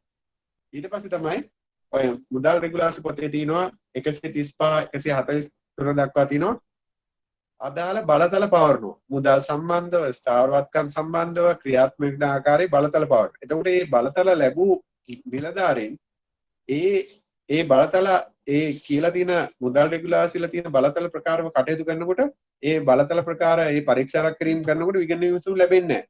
වෙලා තියෙන්නේ බලය දෙන්න බලතල පවර්ලා තියෙන එක්කෙනෙකුට වැඩ කරන්න වෙන එක්කෙනෙක්. ගෙවන්න ඕනේ පුද්ගලයා නෙමෙයි ගෙවන්නේ. ලබා ගන්න ඕන පුද්ගලයා නෙමෙයි ලබා ගන්න. මෙන්න මේවා වුණාම තමයි විගණන විමසුම් එන්නේ. අනිත් එක තමයි නිසි පොත්පත් පවත්වාගෙන යන්න ඕනේ. දැන් අර 452 මුදල් රෙගුලාසිය එක යටතේ විගණන විමසුම් ලේඛනයක් තියෙන්න ඕනේ. දැන් විගණන ජාතික විගණන කාර්යාලයේ නිලධාරීන් ආපුවාම විගණනයේට ඉස්සෙල්ලාම ඉල්ලන්නේ කොහොම විගණන විමසුම් ලේඛනය දෙන්න කියලා. ලේඛනයක් නැත්තම් එතනම විගණන විමසුමක් එනවා. ඔබ ආයතනය විසින් මුදල් රෙගුලාසි 452 එක ප්‍රකාරව විගණන විමසුම් ලේඛනයක් නඩත්තු නොකරන බව නිරීක්ෂණය විය. දැන් ඊට පස්සේ කියන්න පුළුවන්ද ඒක හංගලා තිබ්බ අරවම කියලා. එහෙම ලියන්න බෑ. කියන්නේ ඒ වෙලාවේ දෙන්න ඕනේ. ඒක පොදුවේ තියෙන එකක්. එහෙනම් නිසි පොත්පත් තියාගන්න ඕනේ. වාර්තා තියාගන්න ඕනේ. ඉතින් මෙන්න මේවා තමයි පොත්පත් තියාගන්න ඕනේ, වාර්තාව තියාගන්න ඕනේ. ඒ වගේම වත්කම් වල ආරක්ෂාව තියාගන්නත් ඕනේ. පොත්පත්වල වගේම ස්ථාවරවත්කම් තියෙනවා, යාන වාහන තියෙනවා, ඉඩකඩම් තියෙනවා. මේ වගේ ඒ පාලනයන් ඒ නිසි විදියට කරනවා නම් ඔප්පු නිවැරදි තැන්වල තියෙනවා නම්, මුදල් සේප්පු වල තියෙනවා නම්, වාහනවල යතුරු වෙන තැනක තියෙනවා නම්, ඒ යතුරු පාලනයක් ඇතුව ගෙනියනවා නම්, වාහනයක් පිටට යනකොට ගේට් පාස් තියෙනවා නම්, මෙන්න මේ වගේ දේවල් වලින් මොකද වෙන්නේ? විගණන විමසුම් එන්න තියෙන අවස්ථා නැති වෙලා යනවා. දැන් වාහනයක් ගත්තොත් එහෙම අපි බලන්නේ මොකද්ද? වාහනේ දාවන සටහනක් තියෙනවා. මුදල් රෙගුලාසි 1645. දැන් ඒකේ කියලා තියෙනවා වාහනයක් කොහොමද නඩත්තු කරන්නේ? කොහොමද තෙල් ගහන්නේ? කොහොමද ඒකේ අලුත් වැඩියා කරන්නේ? කොහොමද පොත්පත් නඩත්තු කරන්නේ? ඉතින් මේවා හරියට තියෙනවා නම් විගණන විමසුමක් දාන්න දෙයක් නැහැ. විගණන විමසුමක් නෙමෙයි. එහෙනම් විගණන විමසුම ගෙවන්නේ මොකද්ද? සීල පොත්පත් ආයතන හොඳට ක්‍රියාත්මක වෙනවා කියලා තමයි එවන්නේ. ඉතින් ඒක නිසා කියලා තියෙන විගණනය කරන්නේ විගණන නීති හදන්නේ. විගණනය කරන්නේ මුදල් රෙගුලාසි හෝ ආයතන සංග්‍රහය හෝ වෙනත් චක්ලයක අනුගමස්ථාව හෝ ඒ චක්ලයකවල කියලා තියෙන පිළිවෙත් නියමිත ආකාරයෙන් ආයතනය නඩත්තු කරනවද කටයුතු කරනවද කියලා බලන එක තමයි කරන්නේ. එතකොට දැන් ඒක කරනවා නම් ආයෙ විගණන විමසුම් එන්නේ නැහැ. ඒක තමයි විගණන විමසුම් අඩු කරගන්න පුළුවන් ක්‍රමය. නියමිත පොත්පත් නියමිත ආකාරයෙන් කාර්යක්ෂම ඵලදායීව යොදා ගන්නවා. නිලධාරීන් කාර්යක්ෂම ඵලදායීව වැඩ කරනවාද? නාස්තිය අඩුද? නොසලකිල්ල අඩුද? වත්කම් ආරක්ෂාකාරීව තියාගන්නවද? මේවා හරියට තියෙනවා නම් විගණන විමසුමක් එන්නේ නැහැ. ඉතින් විගණන විමසුමක් එනවම කියලා කියන්නේ යම් අභ්‍යන්තර පාලනයේ දුර්වලතාවයක්, වත්කම් වල ආරක්ෂාවේ දුර්වලතාවයක්, නිලධාරීන් කළ යුතු කාර්යයන් නොකර වෙන කාර්යයන් කරන ඒ වගේ දුර්වලතාවයක්. මෙන්න මේ දුර්වලතාවයක් ඉන්න තමයි විගණන විමසුමක් එන්නේ. ඉතින් අපි දැන් ඊට පස්සේ මම මේකෙත් පුළුවන් තරම් කෙටියෙන් තමයි මට කියන්න වෙන්නේ මොකද කාල වේලාව අනුව දැන්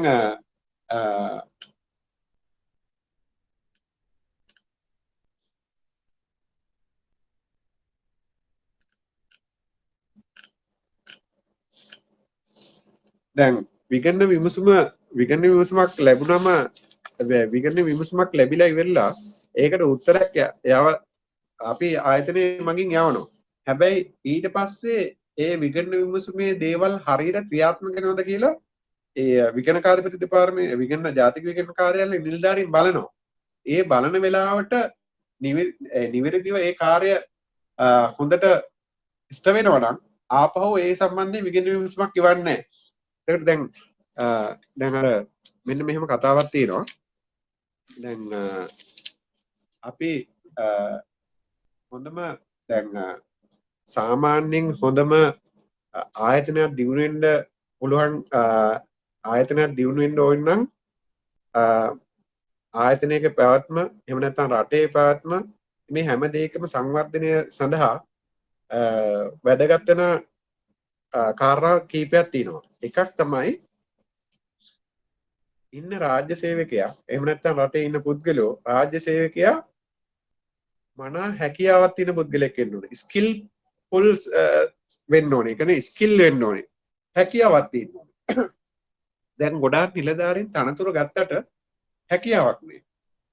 හැකියාවක් නැතුණාම තමයි එයාගේ අකාර්යක්ෂමතාවයේ අනලස් අර අදක්ෂභාවය අර විනය නැතිකම මෙන්න මේවා මතන්නේ එයාට හැකියාවක් නෑ. හැකියාවක් නෑ ඒ වැඩේ කරන්න. නමුත් කොහොම හරි සහතිකයක් අරගෙන හරි විභාගයෙන් කොහොම හරි ඇවිල්ලා. හැබැයි හැකියාව නෑ. එතකොට මේ හැකියාව කියන එක ස්කිල් කියන එක ඩෙවලොප් කරගන්න පුළුවන් දෙයක්.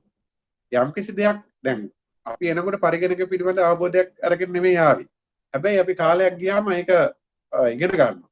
සමහරවිට අපි එන්නේ A level වලින්.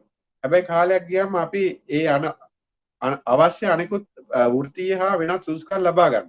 ඒකට හැකියාව තියෙනවා. ඒක හැකියාව ඒක ප්‍රගුණ කරන්න පුළුවන් වෙනවා.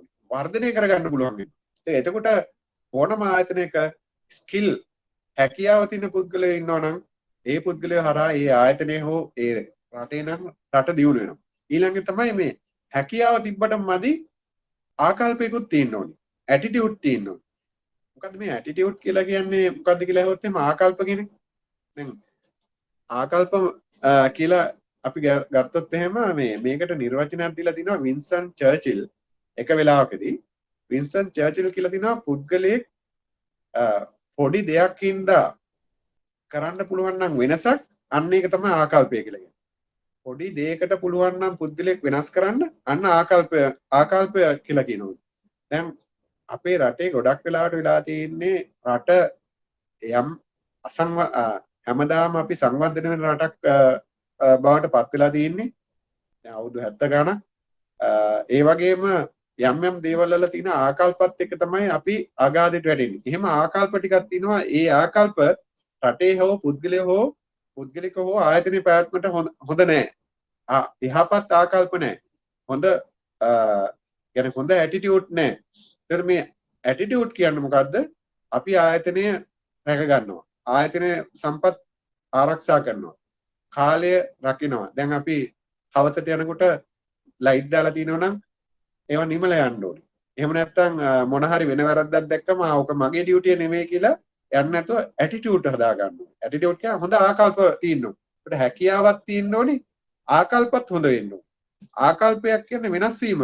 කියන්නේ ඉන්න තත්ත්වයට වඩා වෙනසක් වෙනවා නම් ඒ ආකල්පය. ඒක තමයි ආකල්පය හොඳයි. තියෙන දේවල් කොහොමද තියෙනවා. ආකල්පය කියලා කියන්නේ වැඩි හොඳ පැත්තට ඇති වෙන දේවල් වලට තමයි අපි කියන්නේ හොඳ ආකල්පයක් ආයතනයේ වැදගත් වෙන. නරක ආකල්පක් තියෙනවා. ඒ පැත්ත නෙමෙයි මම කතා කරන්නේ. හොඳ දේවල් කරමු කියන එක ඒ තුලින් තමයි ආයතනය ගෙනියන්න පුළුවන් වෙන්නේ. ඊළඟට දැනුම. දැන් knowledge කියන එක දැන් knowledge කියන එකත් දැන් මේ knowledge දැන් දැනුම කියන එක වර්ග දෙකක් තියෙනවා. එකක් තමයි paper qualification. අපි මොන හරි කළා සහතික ලබා ගන්න. අනිත් එක තමයි බුද්ධිය. දැන් මේ සමහර දැන් තියෙන රටේ තියෙන අධ්‍යාපන ක්‍රමය නම් බිහි වෙන්නේ බුද්ධිය තියෙන කට්ටිය නෙවෙයි දැනුම තියෙන කට්ටිය. කියන්නේ දැනුම කියලා කියන්නේ යම්කිසි ප්‍රැක්ටිස් කරලා ගන්න එකක්. දැන් බුද්ධිය කියලා කියන්නේ හැම නෑ ඒ ඉගෙනගත්ත දේෙන් ඒ වෙලාවට තීන්දුව ගැනීමේ හැකියාව තමයි බුද්ධිය කියලා කියන්නේ. දැන් සමහර ළමයෙකුට ගණන් එකතු කරගන්න ඔක්කොම O level පාස් වෙන්න A level පාස් වෙන්න විභාගෙදී ඔක්කොම කියලා දෙනවා පන්තියේ. අර පොරල් ඒගොල්ලන්ට ඔක්කොම පෝලා තියෙන්නේ. හැබැයි විභාගෙ ලියලා සතියක් යනකොට එයාට ඔළුවේ නෑ ඒවා. හැබැයි බුද්ධිය තියෙන එක්කෙනාට මම A level වලදී මේවා ඉගෙන ගත්තා. O level වලදී මේවා ඉගෙන ගත්තා. විශ්වවිද්‍යාලෙදී මේවා ඉගෙන ගත්තා. දැන් මම ප්‍රායෝගිකව ප්‍රැක්ටිස් කරනවා කියලා යනවනම් අන්න බුද්ධිය. එහෙම රාජ්‍ය නිලධාරීන් ඉන්නවා. එහෙම බුද්ධිමත් කට්ටිය. දැන් රාජ්‍ය නිලධාරීන් බහුතරයක් මම දකින්නේ දැනුම තියෙන මේ ඒගොල්ලන්ගේ දැනුමේ උගත්කම තමයි තියෙන්නේ.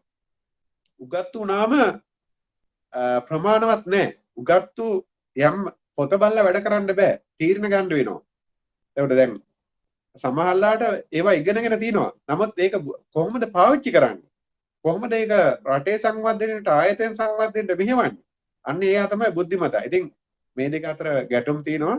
කොහොම හරි මේ දැනුම ආකල්ප හැකියාව මේ තුනම තියෙනවා නම් ඒ ආයතනය දියුණු වෙනවා කියලා තමයි අපි කියන්නේ. එතකොට හොඳ ආකල්ප ඇති කරගන්න ඕනේ. හොඳ දැනුමක් ඇති කරගන්න ඕනේ. දැන් මේකෙදි කේස් කේ කියලා කියන්නේ ඔය මේක කේසේ කියලා කියන්නේ මේ knowledge skill attitude කියන තුන එකතු කරලා කේසේ හොඳට තියෙන්න ඕනේ. දැන් ආකල්ප කියන්නේ වෙනසක් හොඳ වෙනසක් සඳහා යන්න ඕනේ. එතකොට කුසලතාව කියන්නේ කුසලතාවය කියන්නේ හැකියාව. knowledge එක කියලා කියන්නේ දැනුම කියන්නේ එතකොට බුද්ධිය හා උගත් බව. මේ දැන් සමහරු උගත් බවෙන් තමයි බුද්ධියට යන්නේ. සමහරු ඉන්නවා බුද්ධිමත් කොහොමද? දැන් මාටින් වික්‍රමසිංහ මේ එයා මේ පේපර් කොලිග්නේෂන් තිබ්බේ නෑනේ. මාටින් වික්‍රමසිංහ හොඳම නවකතාකරුවෙක් වෙන්නේ සිංහල භාෂාවේ ඉහළම යන්නේ. එයා එතකොට මේ උගතෙක් නෙමෙයි. එයා මේ මොනවත් ડોක්ටරේට් එකක් එහෙම නැත්නම් මේ PhD එකක් තිබ්බ මිනිහෙක් නෙමෙයි. විශ්වවිද්‍යාල ගිහිල්ලා නැහැ. නමුත් එයාට බුද්ධිමත්. ඒ බුද්ධිය තියෙනවා. ඉතින් මේ දෙකම වැදගත්. දෙකම වැදගත්. මේකෙන් වඩා වැදගත් වෙන්නේ බුද්ධිය කියන එක. නමුත් මේ දෙකම තියෙන්න ඕනේ. මේ දෙකම නැතුණාම නේ මෙලව දෙයක් නැත්තේ. ඉතින් ඒක නිසා මේ වෙනසක් සඳහා ඇටිටියුඩ් ඕනි. එතකොට කුසලතාවය ඕනි, හැකියාව ඕනි. ඒ වගේම දැනුමත් ඕනි කියන එක මතක තියාගන්න. මේ තුලින් තමයි ආයතනයක වෙනසක් ඇති කරන්න පුළුවන්. සමහරු ළඟ තියෙනවා හැකියාව විතරයි. ආකල්ප හොඳ නැහැ. සමහරු ඉන්නවා බලන්නකෝ. හොඳ හැකියාවක් තියෙනවා. කරවුවොත් කරන්නේ අණ්ඩපාල වැඩක්. එතකොට ඒකෙන් වැඩක් නැහැ. ආකල්ප හොඳ නැහැ.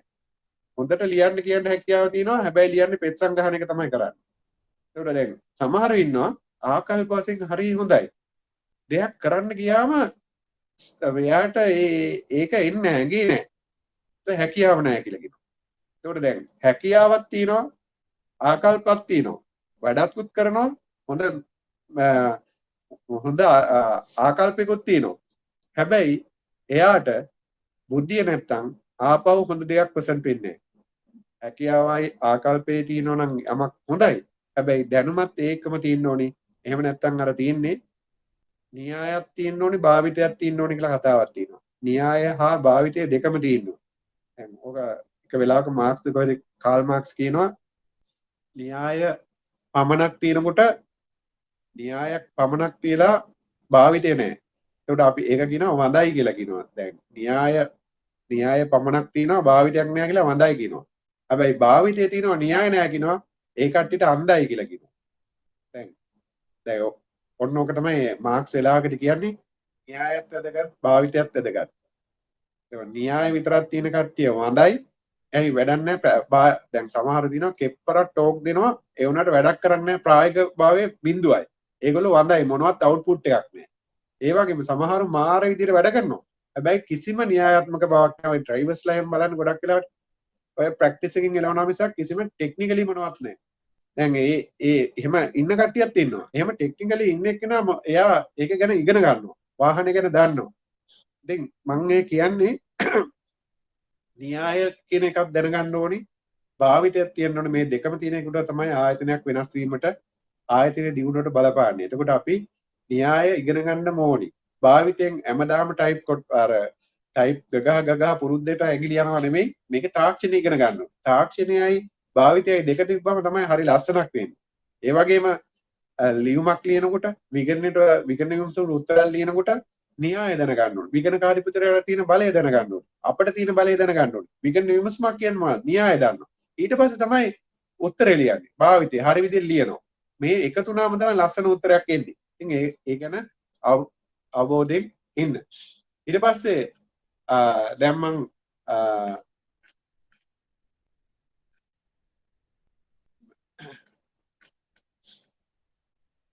දැන් මේ ගොඩක් වෙලාවට මේ වෙන දෙයක් තමයි මේ ආයතනයක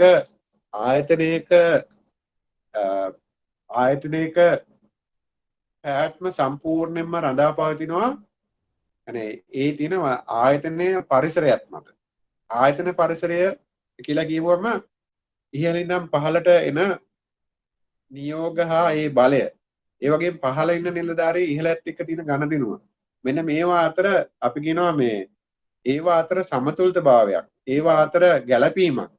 ඒවා අතර න්‍යායාත්මක ගැළපීමක් නැති වුණොත් එහෙම ප්‍රශ්න ඇති වෙනවා. දැන් අපි පාලකයෝ ඉන්නවා සමහරු බියුරෝක්‍රසි. ඒ කියන්නේ දැඩි විධාන දෙන. ඒ කියන්නේ අධිපතිවාදී කට්ටිය ඉන්නවා. ඒ වගේම සමහර ඉන්නවා කිසිම අධිපතිභාවයකුත් නැහැ. කිසිම දෙයක් අධීක්ෂණය කරන්නෙත් නැහැ. ඒක ප්‍රජාතන්ත්‍රවාදීද සමාජවාදීද මොනවාද කියන්නේ නැති කට්ටිය නායකයෝත් ඉන්නවා. ඒකට දැන් ආයතනයක පැවැත්ම රඳා පවතින්නේ ඒ ආයතනයේ ප්‍රධානියා හැසිරෙන්න වෙන්නේ ඒකේ තියෙන එන්වයරන්මන්ට් එකත් එක්ක. ඒ කියන්නේ එන්වයරන්මන්ට් එක මොකද්ද? ඉන්න නිලධාරීන් අර අපි කිව්වේ ඇටිටියුඩ් හොඳයි නම් දැනුම හොඳයි නම් හැකියාව හොඳයි නම් අවුට්පුට් එක හොඳයි නම් ආපහු එතන වර්කින් එන්වයරන්මන්ට් එක හොඳයි. එතකොට බියුරෝක්‍රසි අර අධිපතිවාදී දැඩි නීති රීති පාලකෙක් අවශ්‍ය නැහැ. එහෙම වුණොත් ඉන්නේ අර වර්කින් එන්වයරන්මන්ට් එක විනාශ වෙන එක. හැබැයි පහළ වර්කින් එන්වයරන්මන්ට් එක හොඳ නැත්තම් ඒගොල්ලෝ නියමිත ආකාරයෙන් වැඩ කරන්නේ නැත්තම් එතකොට උඩ ඉන්න නිලධාරියා මං කියන්නේ ඒකට දැඩි අධිපතිවාදී අර දැඩි නායකයෙක් එහෙම කෙනෙක් නෙමෙයි. එයා දැනගන්න ඕනේ මේ වර්කින් කන්ඩිෂන් එකට අනුව පහළ කට්ටිය හසුරුවන්න. ඉතින් මේ වගේදී අපි නායකත්වයේ ශෛලීන් ඉගෙනගෙන තිනවා. ඉහළ පහළ තියෙන සම්බන්ධතා තිරස් සම්බන්ධතා ඉගෙනගෙන තිනවා. දැන් මේවා න්‍යායාත්මක සමහර මැනේජ්මන්ට් සංකල්ප තියෙනවා. ඒ සංකල්ප අපිට ප්‍රැක්ටිස් කරන්න ඕනේ. එහෙම නැත්නම් අර අපි උගත්තු විතරයි. කැම්පස් එකේදී ඉගෙන ගත්තා. ඒ ලෙවල් එකේදී ඉගෙන ගත්තා. හැබැයි වැඩක් නැහැ සත පහකට මෙහි ආවිලා ප්‍රැක්ටිස් කරන්න. ඒකට මේක තමයි අපි ප්‍රැක්ටිස් කරන තැන. දැන් ડોක්ටර්ස්ලා නම් මොකද කරන්නේ? ඉගෙන ගන්නවා ඊළඟට ප්‍රැක්ටිස් කරන්න ඇවිල්ලා අපිව කපලා කොටලා තමයි මේව කරන්නේ. ඒගොල්ලන්ට මේ ප්‍රායෝගිකව ඒක වෙනවා. නමුත් අපි රාජ්‍ය සේවයේදී වෙන්නේ අපි න්‍යාය ඉගෙන ගන්න දේවල් අපේ ආයතනයේදී අපි ඇප්ලයි කරන්නේ. ඒකින්ද තමයි අපේ අධ්‍යාපන ක්‍රමයයි අපේ ක්‍රියාකාරීත්වය අතර ගැළපීමක් නැති හින්දා රැකියා ප්‍රශ්න ආයතනයේ නඩත්තු කරගැනීමේ ප්‍රශ්න ඇති වෙලා තියෙන්නේ මෙන්න මේවා හින්දා. ඒක නිසා ඉන්න ආයතනයේ ඉන්න නිලධාරීන් අපි හැමදෙනාම හැම වෙලාවෙම කතා කරන්න ඕනේ අපේ ආයතනයේ අපි විෂන් මිෂන් හදනවා ඒවා හොඳ ලොකු සල්ලියක් වේදම් කරලා කොහෙන් හරි කියව ගන්න බැරි වචන ටිකක් දාගන්න එක නෙමෙයි සරලව පහළ ඉඳන් ඉහළ ඉන්න නිලධාරියා දක්වා අපේ අරමුණ පේන්න ඕනේ. අපේ අරමුණු පේන්න ඕනේ. අපේ අවසාන ඉලක්ක පේන්න ඕනේ. අවසානයේදී ඒ නිලධාරීන් කොතෙන්ද යන්න ඕනේ කියලා පේන්න ඕනේ. එහෙම නැතුව අර අපබ්‍රංශ වචන දාගන්න එක නෙමෙයි කරන්න ඕනේ. ඉතින් ඒවා තුල ආයතනය එන්වයරන්මන්ට් එකකින් ගොඩක් ඉහළට යනවා. සුහදදායි පරිසරයක් එනවා. නිවාඩු ගන්න හිතෙන්නේ නැහැ. අපි කියන්නේ මොටිවේෂන් වෙනවා කියලා කියන්නේ ආයතනයට එන්න හිතෙනවා. ගෙදරට වඩා ආයතනය හොඳ වෙනවා. ඉතින් ඒක ඉහළ කළමනාකරණයේ ඉඳන් පහළ කළමනාකරණය දක්වා තියෙන වගකීමක්. හැබැයි ඒකෙදී ඒ වගකීම ඉහළ කළමනාකරුවන්ට දැඩි ලෙස තියෙනවා. ඉන්න නිලධාරීන්ට සරිලන ආයතනයේ පරිසරය තියෙන පරිසරය දිහා බලලා ඒ වර්කින් කන්ඩිෂන් වෙනස් කර ගැනීම හරි ඒගොල්ලන්ට තියෙන ලොකු ඉහළ කාර්යභාරයක්. ඒකන වීක් කන්ට්‍රෝල් එන්වයරන්මන්ට් එකක් තියෙනවා කියලා කිව්වොත් එහෙම ඒ ආයතනයේ පැවැත්ම අඩුයි කියන එක තමයි අපි පිළිගන්නේ සාමාන්‍යයෙන්. ඒ වගේම ආයතනයේ අරමුණු ගැටෙන්න බෑ. ගැටෙනවා කියලා කියන්නේ එක්කෙනෙක් කියනවා මෙහෙම කරමු කියලා තව එක්කෙනෙක් කියනවා එහෙම කියලා. දැන් ඉහළ නිලධාරීන් ඉන්නවා ජේෂ්ඨාකාර ලේකම්වරයා එකක් කියනවා ඊට වඩා අනිත් එක්කෙනා තව එකක් කියනවා. අවසානයේදී මොන අර මොකද කාර්ය දෙපැත්තෙන් ඇවිල්ලා හැප්පුණා වගේ තමයි අවසානයේ හානි විතරයි තියෙන්නේ. ආයතනයට වැඩකුත් නැහැ, නිලධාරීන්ට වැඩකුත් නැහැ, රටට වැඩකුත් නැහැ. ඉතින් එහෙම නැනම් එහෙම ආයතනයක අරමුණු ගැටෙන්න තියාගන්න හොඳ නැහැ. දැන් ගෙදරක අම්මයි තාත්තගේ අරමුණු ගැටුණොත් එහෙම මොකද වෙන්නේ? පුතා යන්න ඕනේ මෙඩිසින් කියලා එක්කෙනෙක් කියනවා, තව එක්කෙනා කියනවා මෙඩිසින් නෙමෙයි යන්න ඕනේ ඉංජිනේරින් කියලා. අවසානයේදී මොකද වෙන්නේ? දෙන්නා ගැටුමක් ඇති වුණොත් පුතා කොහෙටද යන්නේ? දැන් ඒ වගේ ආයතනයකත් එහෙම පරිසරයක් තියෙන්නේ. හැම වෙලාවෙම ඔබ්ජෙක්ටිව්ස් තියෙනවා. ඒ කියන්නේ අරමුණු ගැටෙන්න තියාගත්තොත් එහෙම ඒකෙදී ආයතනයට හානියක් වෙනවා. මම මේ කියන්නේ ලොකු මාතෘකාවක් good governance කියන එක. හැබැයි යහපාලනය කියන්නේ ඔය 2015 ආණ්ඩුව කියපු යහපාලනය නෙවෙයි මං කියන්නේ. අද අපේ මාතෘකාව එක කොටසක් තමයි යහපාලනය කියන එක. යහපාලනය කියන්නේ යහපාලනය කියන එකේ තේරුම මොකද්ද? නියමිත ආකාරයට නියමිත දේ සිදු කිරීම. නියමිත ආකාරයට නියමිත දේ සිදු කිරීම. ඒකට නියමිත නීති රීති වලට අනුව නියමිත කාර්ය ඉටු කිරීම. ඕනම ආයතනයක අරමුණු නිර්වචනය කරගන්න පුළුවන් හරි දේ හරි විදිහට කරන එක තමයි යහපාලනය කියලා කියන්නේ. ඒකට අධිකරණය හරි දේ හරි විදිහට කරන්නේ කොහොමද? අධිකරණය කෙටි කාලයක් තුළ නඩු විභාග කරන්න ඕනේ. හරි තීන්දුව දෙන්න ඕනේ. හරි කට්ටිය තමයි හිරේ යවන්න ඕනේ. අන්න එතකොට මනා යහපාලනයකින් උද අධිකරණ පද්ධතියක් කියලා කියනවා. එතකොට හැම ආයතනයක් ගත්තොත් එහෙම ඒ ආයතනයේ අරමුණු හරි දේ හරි විදිහට කරනවා නම් අන්න ඒ ආයතනයේ හොඳ ආයතනයක් යහපාලනයක් තියෙන ආයතනයක් වෙනවා. මේ වැඩේ වෙලා තියෙන යහපාලන වචනය භාවිතා කරන්න බෑ. එක එක ආණ්ඩු මේවා අත්පත් කරගෙන තියෙනවා. ඉතින් ඒක එහෙම තමයි ඒ යම් යම් රජයන් ඒවා පවත්වාගෙන ගියාට good governance කියන එක යහපාලනය කියන එක 2002 ආපු චක්‍රයකයක්. ඒකට ලෝකයේ අද good governance කියන සංකල්පයක් වශයෙන් ඉස්සරහට ගිහිලා තිනවා. අපේ කට්ටිය ඒවා දේශපාලන අරමුණකට භාවිතා කරත් හැබැයි මේ වගේ හොඳ අර්ථයක් තියෙන ආයතනයකට පැවැත්මක් තියෙන good governance තියෙනවා නම් يعني හොඳ ඒ අර්ථයෙන් ගත්තම ඒ රට ඒ ආයතනය ඒ පද්ධතියම ඉහළට යන එකක් තමයි මේ good governance වලින් කියන්නේ. ඉතින් ඒකේ තියෙන කාරණා කීපයක් තමයි මම ඔය අරහිමින් අරන් කිව්වේ. අනිත් එක තමයි poor communication කියන එක. poor communication කියන්නේ උඩයි පහළයි අතර මනා සම්බන්ධයක් නැහැ. උඩින් එන දේ නෙමෙයි පල්ලහට එන්නේ. පහළින් යන දේ නෙමෙයි උඩට යන්නේ. අන්න එතකොට තමයි කාර්මික ආරවුල් පැන නැවෙන්නේ. වර්ජන තර්ජන ඇති වෙන්නේ. හරියට කමියුනිකේෂන් වෙන්න ඕන. උඩට මොන හරි ප්‍රශ්නයක් තියෙනවා නම් පහළ මිනිස්සුත් ඒක කමියුනිකේෂන් කරන්න ඕනේ. ඒවා හංගගෙන ඉඳලා ඒ තනියෙන් දරාගෙන ගිහිල්ලා ප්‍රශ්නයක් ඇති වුණාම කියලා වැඩක් නැහැ. දැන් අපි කියමු ගෑස් කම්පැනියේ තියෙනවා නම් ඒ ගෑස් වල මොන හරි සංගතිය වෙනස් වෙනවා නම් කරලා තියෙනවා නම් උඩ කීප දෙනෙක් ඒක කළා පල්ලෙහා මිනිස්සුන්ගෙන් අහනකොට පල්ලෙහා මිනිස්සුන්ට වෙන්නේ අර මේ බෙල් වල දාගන්න තමයි වෙන්නේ. මොකද පහළ මිනිස්සු දන්නේ ඒ කරන පුවර් කමියුනිකේෂන් එකක් තියෙනවා. ඒ කරන දේ ජස්ටිෆයි කරන්න පුළුවන් වෙනවා. දැන් වෙලා තියෙන කීප දෙනෙක් එකතුලා තීන්දුව අරගෙන මේකට මූණ දෙන්න ගියා මොකද වෙන්නේ? මුළු සමස්තයෙන් මූණ දෙන්න ඕනේ. සමහර ආයතන තියෙනවා ආයතන ප්‍රධානියා දෙන්නෙක් තුනෙක් කටුකුචු ගාලා ගත්ත තීන්දුවක් මුළු ආයතනෙම මූණ දෙන්න ඕනේ. ඒක හරි නෑ. මේ අපි ආයතන ටීම් එකක් වශයෙන් තමයි ඒකට පෙනී දෙන්න ඕනේ. ටීම් එකක් වශයෙන් තමයි අපි ක්‍රියාත්මක වෙන්න ඕනේ. හැම වෙලාවෙම එකට වැඩ කරමු කියලා ඉඳලා දෙන්නෙක් තුනෙක් තීන්දුව අරගෙන පනිෂ්මන්ට් එක ගන්න. අර ඕගලන් භාෂාවෙන් අපේ සාමාන්‍ය භාෂාවෙන් කියනවා පරිප්පු කන්න විතරක් අපි ඔක්කොම එකටම කියලා වැඩක් නැහැ. ඒක නිසා හොඳ කමියුනිකේෂන් එකක් තියෙන්න ඕනේ ආයතනයක. ඒක තුල ආයතනයක් රැකිනවා, ආයතනයේ ඉන්න නිලධාරීත් රැකිනවා, අවසානයේදී නිලධාරී රැකිනවා කියලා කියන්නේ රට රැකිනවා. ඉතින් ඒක නිසා හැම වෙලාවෙම හරි දේ හරි විදිහට sannivedanaya විය යුතුයි. අපේ රටවල් වල තියෙන ලොකුම දුර්වලතාවය තමයි හරි දේ හරි විදිහට නෙමෙයි sannivedanaya කරන්නේ. සමහර මාධ්‍යට ඕන විදිහට තමයි මේ sannivedana කරන්නේ. ඒ මාධ්‍යයේ ආයතනයේ හිමිකරුවාට ඕන දේශපාලන අරමුණු තමයි sannivedana කරන්නේ. ඒකට අපේ මිනිස්සු උදේ ඉඳන් හවස වෙනකන් ටීවී එකක් ළඟ ඉන්නේ. මිනිස්සු එහෙම පුරුදු වෙලා ඉන්නවා නම් හවස 6 වෙනකොට ටීවී එකක් ළඟට යන්න. ඒකෙන් දෙන බොරු නම් යන්නේ මිනිස්සු ගිනින්නේ ඒවා. එතකොට මේ පුවර් කමියුනිකේෂන් කියන එක රටක් විනාශ කරනවා. රටක මේ මං හිතන විදිහට අපේ වගේ රටක මේ 70 අවුරුදු 72 වුණ සංවර්ධිත වෙන්න අපි දුප්පත් වෙන්න අපි පල්ලහැට වැටෙන්න එක හේතුවක් තමයි මේ පුවර් කමියුනිකේෂන්. ඒ කියන්නේ හරි දේ හරි විදිහට කරන්නේ. මේ රටේ ඉහළම ප්‍රධානී ඉඳන් පල්ලහැම ප්‍රධානී ඉඳන් යම් බරක් දරනවා නම් ඒ බර ඌටත් එන්න ඕනේ. හැබැයි බර විතරක් දර ගන්නවා හොඳ දේ දරා ගන්න පල්ලහැට එවන්නේ. මෙන්න මේ පුවර් කමියුනිකේෂන් එකේ හින්දා ආයතන බිඳ වැටෙනවා, පළාත් බිඳ වැටෙනවා, එහෙම නැත්නම් රටවල් බිඳ වැටෙනවා. ලෝකයක් වශයෙන් ගත්තම ලෝකෙන් බිඳ වැටෙනවා පුවර් කමියුනිකේෂන් එක. ඒකට හොඳ සංවේදන ක්‍රමයක් තියෙන්න ඕනේ. ඉතින් මම මේ යහපාලන මූලධර්ම කියලා කියන්නේ 2002 දී ලෝක බැංකුව ලංකාව පිළිබඳ කරපු පරීක්ෂණයකදී අමතර කියලා තිනවා ලංකාවේ කරන වංචා දූෂණ සම්බන්ධයෙන් තියෙන පරීක්ෂණ ක්‍රමවේදය සම්බන්ධයෙන් ඒගොල්ලෝ සෑහීමකටපත් වෙන්නේ නැහැ. මේක හොඳම නැති දෙයක්. ලංකාව මොකද්ද කරන්න ඕනේ? රජයේ තියෙන හැම තොරතුරක්ම පුරවැසියට ලේසියෙන් බලා ගන්න ක්‍රමයක් ඇති කරන්න ඕනේ. ඒකෙන් තුන තමයි ලංකාව ආරක්ෂා වෙන්නේ. එහෙම නැත්නම් ලංකාව අන්තිම පහළ මට්ටමට වැටෙනවා කියලා 2002 කියනවා. ඒ හින්දා තමයි 2002 ඉඳන් කෑ ගහලා මිනිස්සු මොකද්ද කරේ RTI ඇක්ට් එක ගෙනාවා. තොරතුරු දැනගැනීම පනතේ. දැන් ඒකෙදි අපි සාමාන්‍ය රාජ්‍ය සේවකයාගේ යම් කරුණු හොයන්න පුළුවන් වුණාට ලොකු කට්ටිය ඒකෙමුත් ආයෙ රැකිලා ඉන්නවා.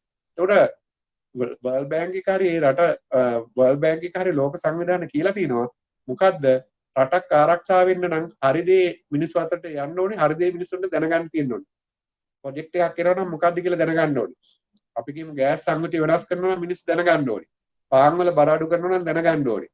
මොන හරි වෙනස්කම් කරනවා නම් ඒවා දැනගන්න ඕනේ. ඒවා දන්නන් නැති තාක්කල් යම් ව්‍යාපාරිකයෝ යම් ආයතන දියුණු වෙන්න පුළුවන්. හැබැයි රටක් වශයෙන් ආයතනයක් වශයෙන් අපි ෆේල් වෙනවා.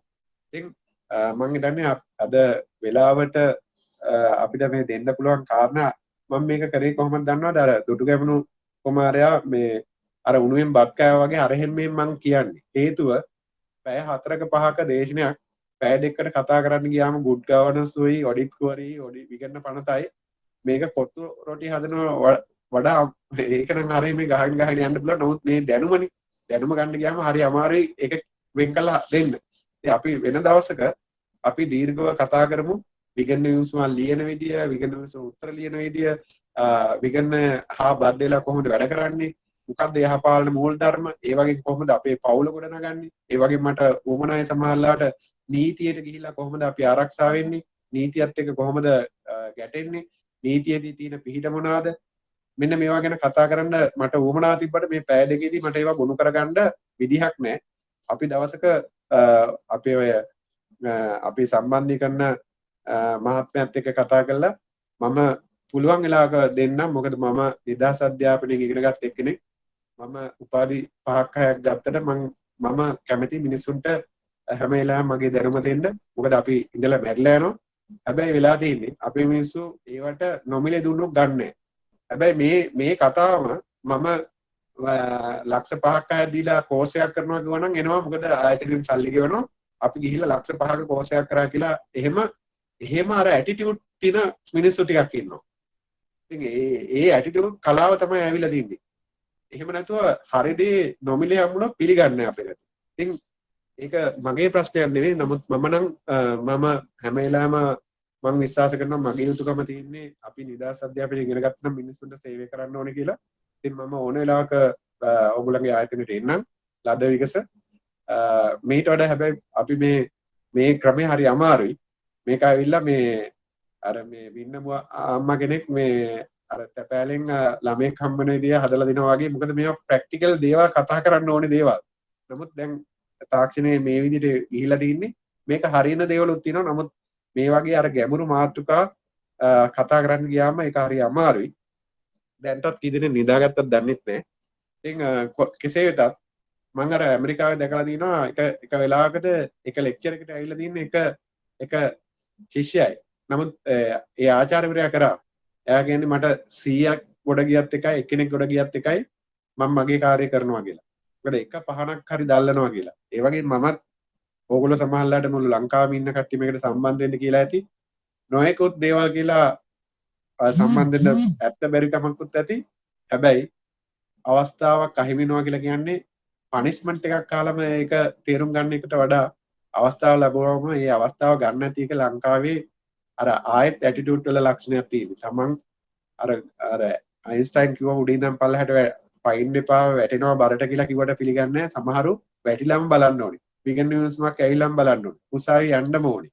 ඉතින් එහෙම ගියාම තමයි අපි කියන දේවල් වල අගයක් තියෙන්නේ. ඒක මගේ ප්‍රශ්නයක් නෙවෙයි. මම ඕන වෙලාවක ඔයගලන්ට සහායක දෙනවා. ඉතින් මොන හරි ප්‍රශ්න තියෙනවද? සර් ප්‍රශ්න තියෙනවා.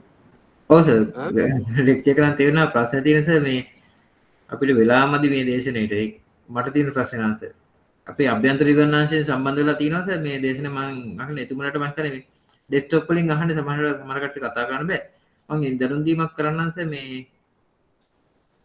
ඔව් අපි දැන් මේ අපි කලබල අඩු වුණ වෙලාවක අපි මේවා අපි මේ ඇත්තටම මේ න්‍යාය මේවා ගැන අපි ඉඳගෙන කතා කරන්න ඕනේ. මේ කතා කරමු.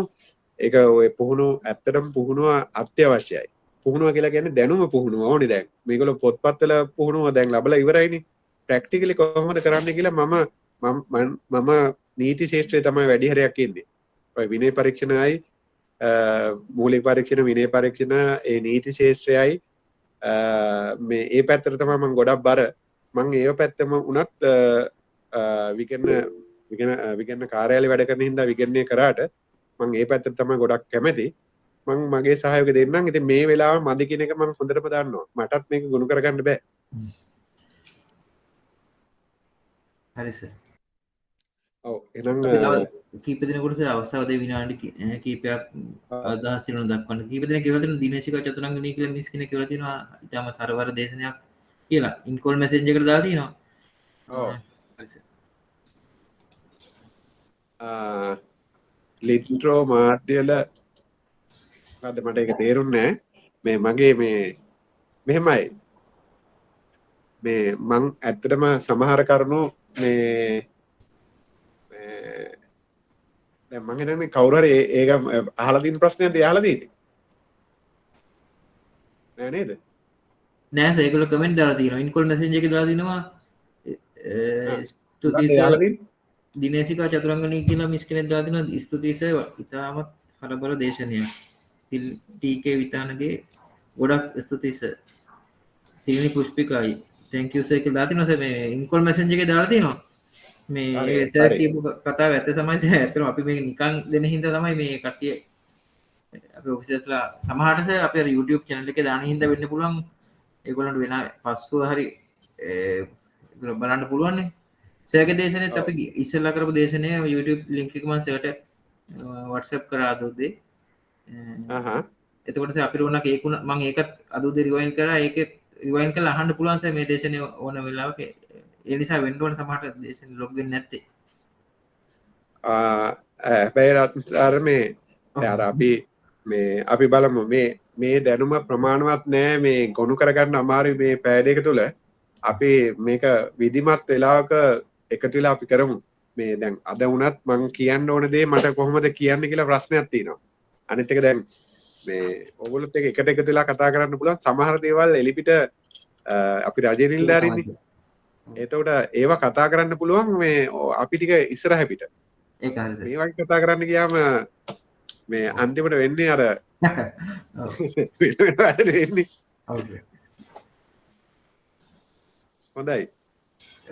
හරි සර් එහෙනම් අපි අපිට පුළුවන් නම් සර් ලබන අවුරුද්දේ හරි දවසක් හරි දෙකක් හරි මම අභ්‍යන්තරික නාශයත් එක්ක කතා කළා සර් දිනයක් සර් පුළුවන් නම් දැනුම් දෙන්න. අපි ෆිසිකල් විදිහට ට්‍රේනින් එකක් කරන එක හොඳයි කියලා හිතනවා සර්. මීට වැඩිය ප්‍රායෝගිකව සර් කියපු ප්‍රායෝගික දෙයක් අපි කරමු. මේ ඇත්තටම මේ සමහරවිට ගොඩාක් දැන් මම දේශන කරන්න ගියාම මම දැකලා තියෙන්නේ ගොඩාක් කට්ටියට ප්‍රශ්න තියෙනවා. ඒගොල්ලෝ අහනවා දැන් මෙතන අහන්න බෑනේ. දැන් මොනම දෙයක්වත් අහන්න බෑනේ. තාක්ෂණෙත් එක අපි ඇත්තටම කට්ටියට මේ මූන්ට ෆේස් ටු ෆේස් තාපුවම තමයි ඒගොල්ලෝ අහන්නේ. ඒගොල්ලන් තියෙන ප්‍රශ්න රාජකාරී ඕන දෙයකට ඉතින් එහෙම උත්තර දෙන්න තැනක් හැදෙන්නත් ඕනි. ඒක තමයි දැන් ඔයගොල්ලෝ ට්‍රේනින් කරන එක තුළ ගොඩක් වෙලාවට ඒගොල්ලන්ගේ තියෙන ග්‍රීවන්සස් ඒවා ඇත්තටම දැන් මේ පුහුණුවත් එක්ක එන ග්‍රීවන්ස් ටිකක් තියෙන්නේ. ඒ ටික හරියට ඇප්ලයි වෙන්නේ නැහැ. ඉතින් ඒකින්ද එයා වොරිට් කියලා කියන්නේ දෙපාර්තමේන්තුව එයා ආයතනයටත් වොරිට්නේ. රටටත් වොරිට්. ඒක හදාගන්න නම් ඇත්තට මේ වගේ දේවල් හොඳයි. කතා කරන්න ඕනේ. කතා කරලා හරි දේ ප්ලෑන් එකට යන්න ඕනේ. ඉතින් අර දැන් අපි අර විශ්වවිද්‍යාලවලින් දැන් එන්නේ ටියුෂන් වලින් එන පරම්පරාවත් එක නෙමෙයි අපි ප්‍රැක්ටිකලි රට වෙනස් කරන හිතන මිනිස්සු ටිකක් බිහි කරගන්න ඕනේ. ඒකට හොඳම වැඩේ තමයි මේ වගේ කතිකායන එක. මේ පුහුණුව හරි වැදගත්. ඉතින් නමුත් බලමු මේ වගේ පස්සිට අපිට අවස්ථාවක් හම්බෙන්නේ. ඒ ආපුවම මම හරි කැමතියි RT Act එකෙන් ප්‍රයෝජන ගන්න විදිය කියලා දෙන්න. මම මොකද මේ මං RT Act එක හදන වෙලාවෙත් හිටියා. ඒකේ වටිනාකම දන්න මිනිස්සු නෑ. ලෝයස්ලට ලක්ෂ ගණන් දෙන්න ඕනේ නෑ. ඒකේ වගන්ති ටික දන්න ඕන. ඉතින් ඒක කියලා දෙන්න කොහොමද අවස්ථාවක් නැහැ. ඒකම මේ ලෝය කෙනෙක්ගෙන් අහගෙන සල්ලි දෙනවා ලොකු ගාණක් දීලා ඒක හොයන්න කොහොමද කරගන්නේ කියලා. අපිට ඇත්ත ලංකාවේ නීති ඕන තරම් තියෙනවා. නීතිය නොදන්නාකම තමයි ප්‍රශ්න වෙලා තියෙන්නේ. ඇප්ලයි කරගන්න බෑ. දන්නේ නැහැ. ඉතින් මම උදව් කරන්නම්. හරි? හරි සර්. සර් බොහොම ස්තුතියි අපේ නිලධාරී මහත්මයාගේ දේශෙන් මේ දැනුම ඒ වගේම ආකල්ප වර්ධනය කරගන්න උදව් කිරීම සම්බන්ධව මේක අන්තිම රිසල්ට් කියන්නේ ෆිෂර්මන්ලට සර්.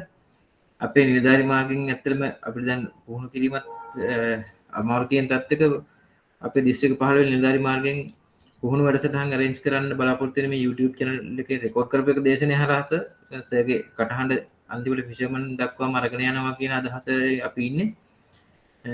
එහෙමනම් සර් ඇත්තටම බෙහෙවින් ස්තුතිවන්ත වෙනවා නීතිඥ කුමාරසිංහ මහත්මයාට අපගේ නිලධාරීන් වෙනුවෙන් ඔහුගේ දැනුම අප වෙත ලබා දීම සම්බන්ධව ඒ වගේම මේ වැඩසටහනට සම්බන්ධ වුණ නිලධාරි මහත් මහත්මීන්ට මේ වැඩසටහන පරිගත කරලා අන්තර්ජාලයට මුදා හැරෙන සංගාල දිස්ත්‍රික්ක කාර්යාලයේ නිලධාරි මහත්මීන්ට දෙවෙනි ස්තුතිවන්ත වෙනවා.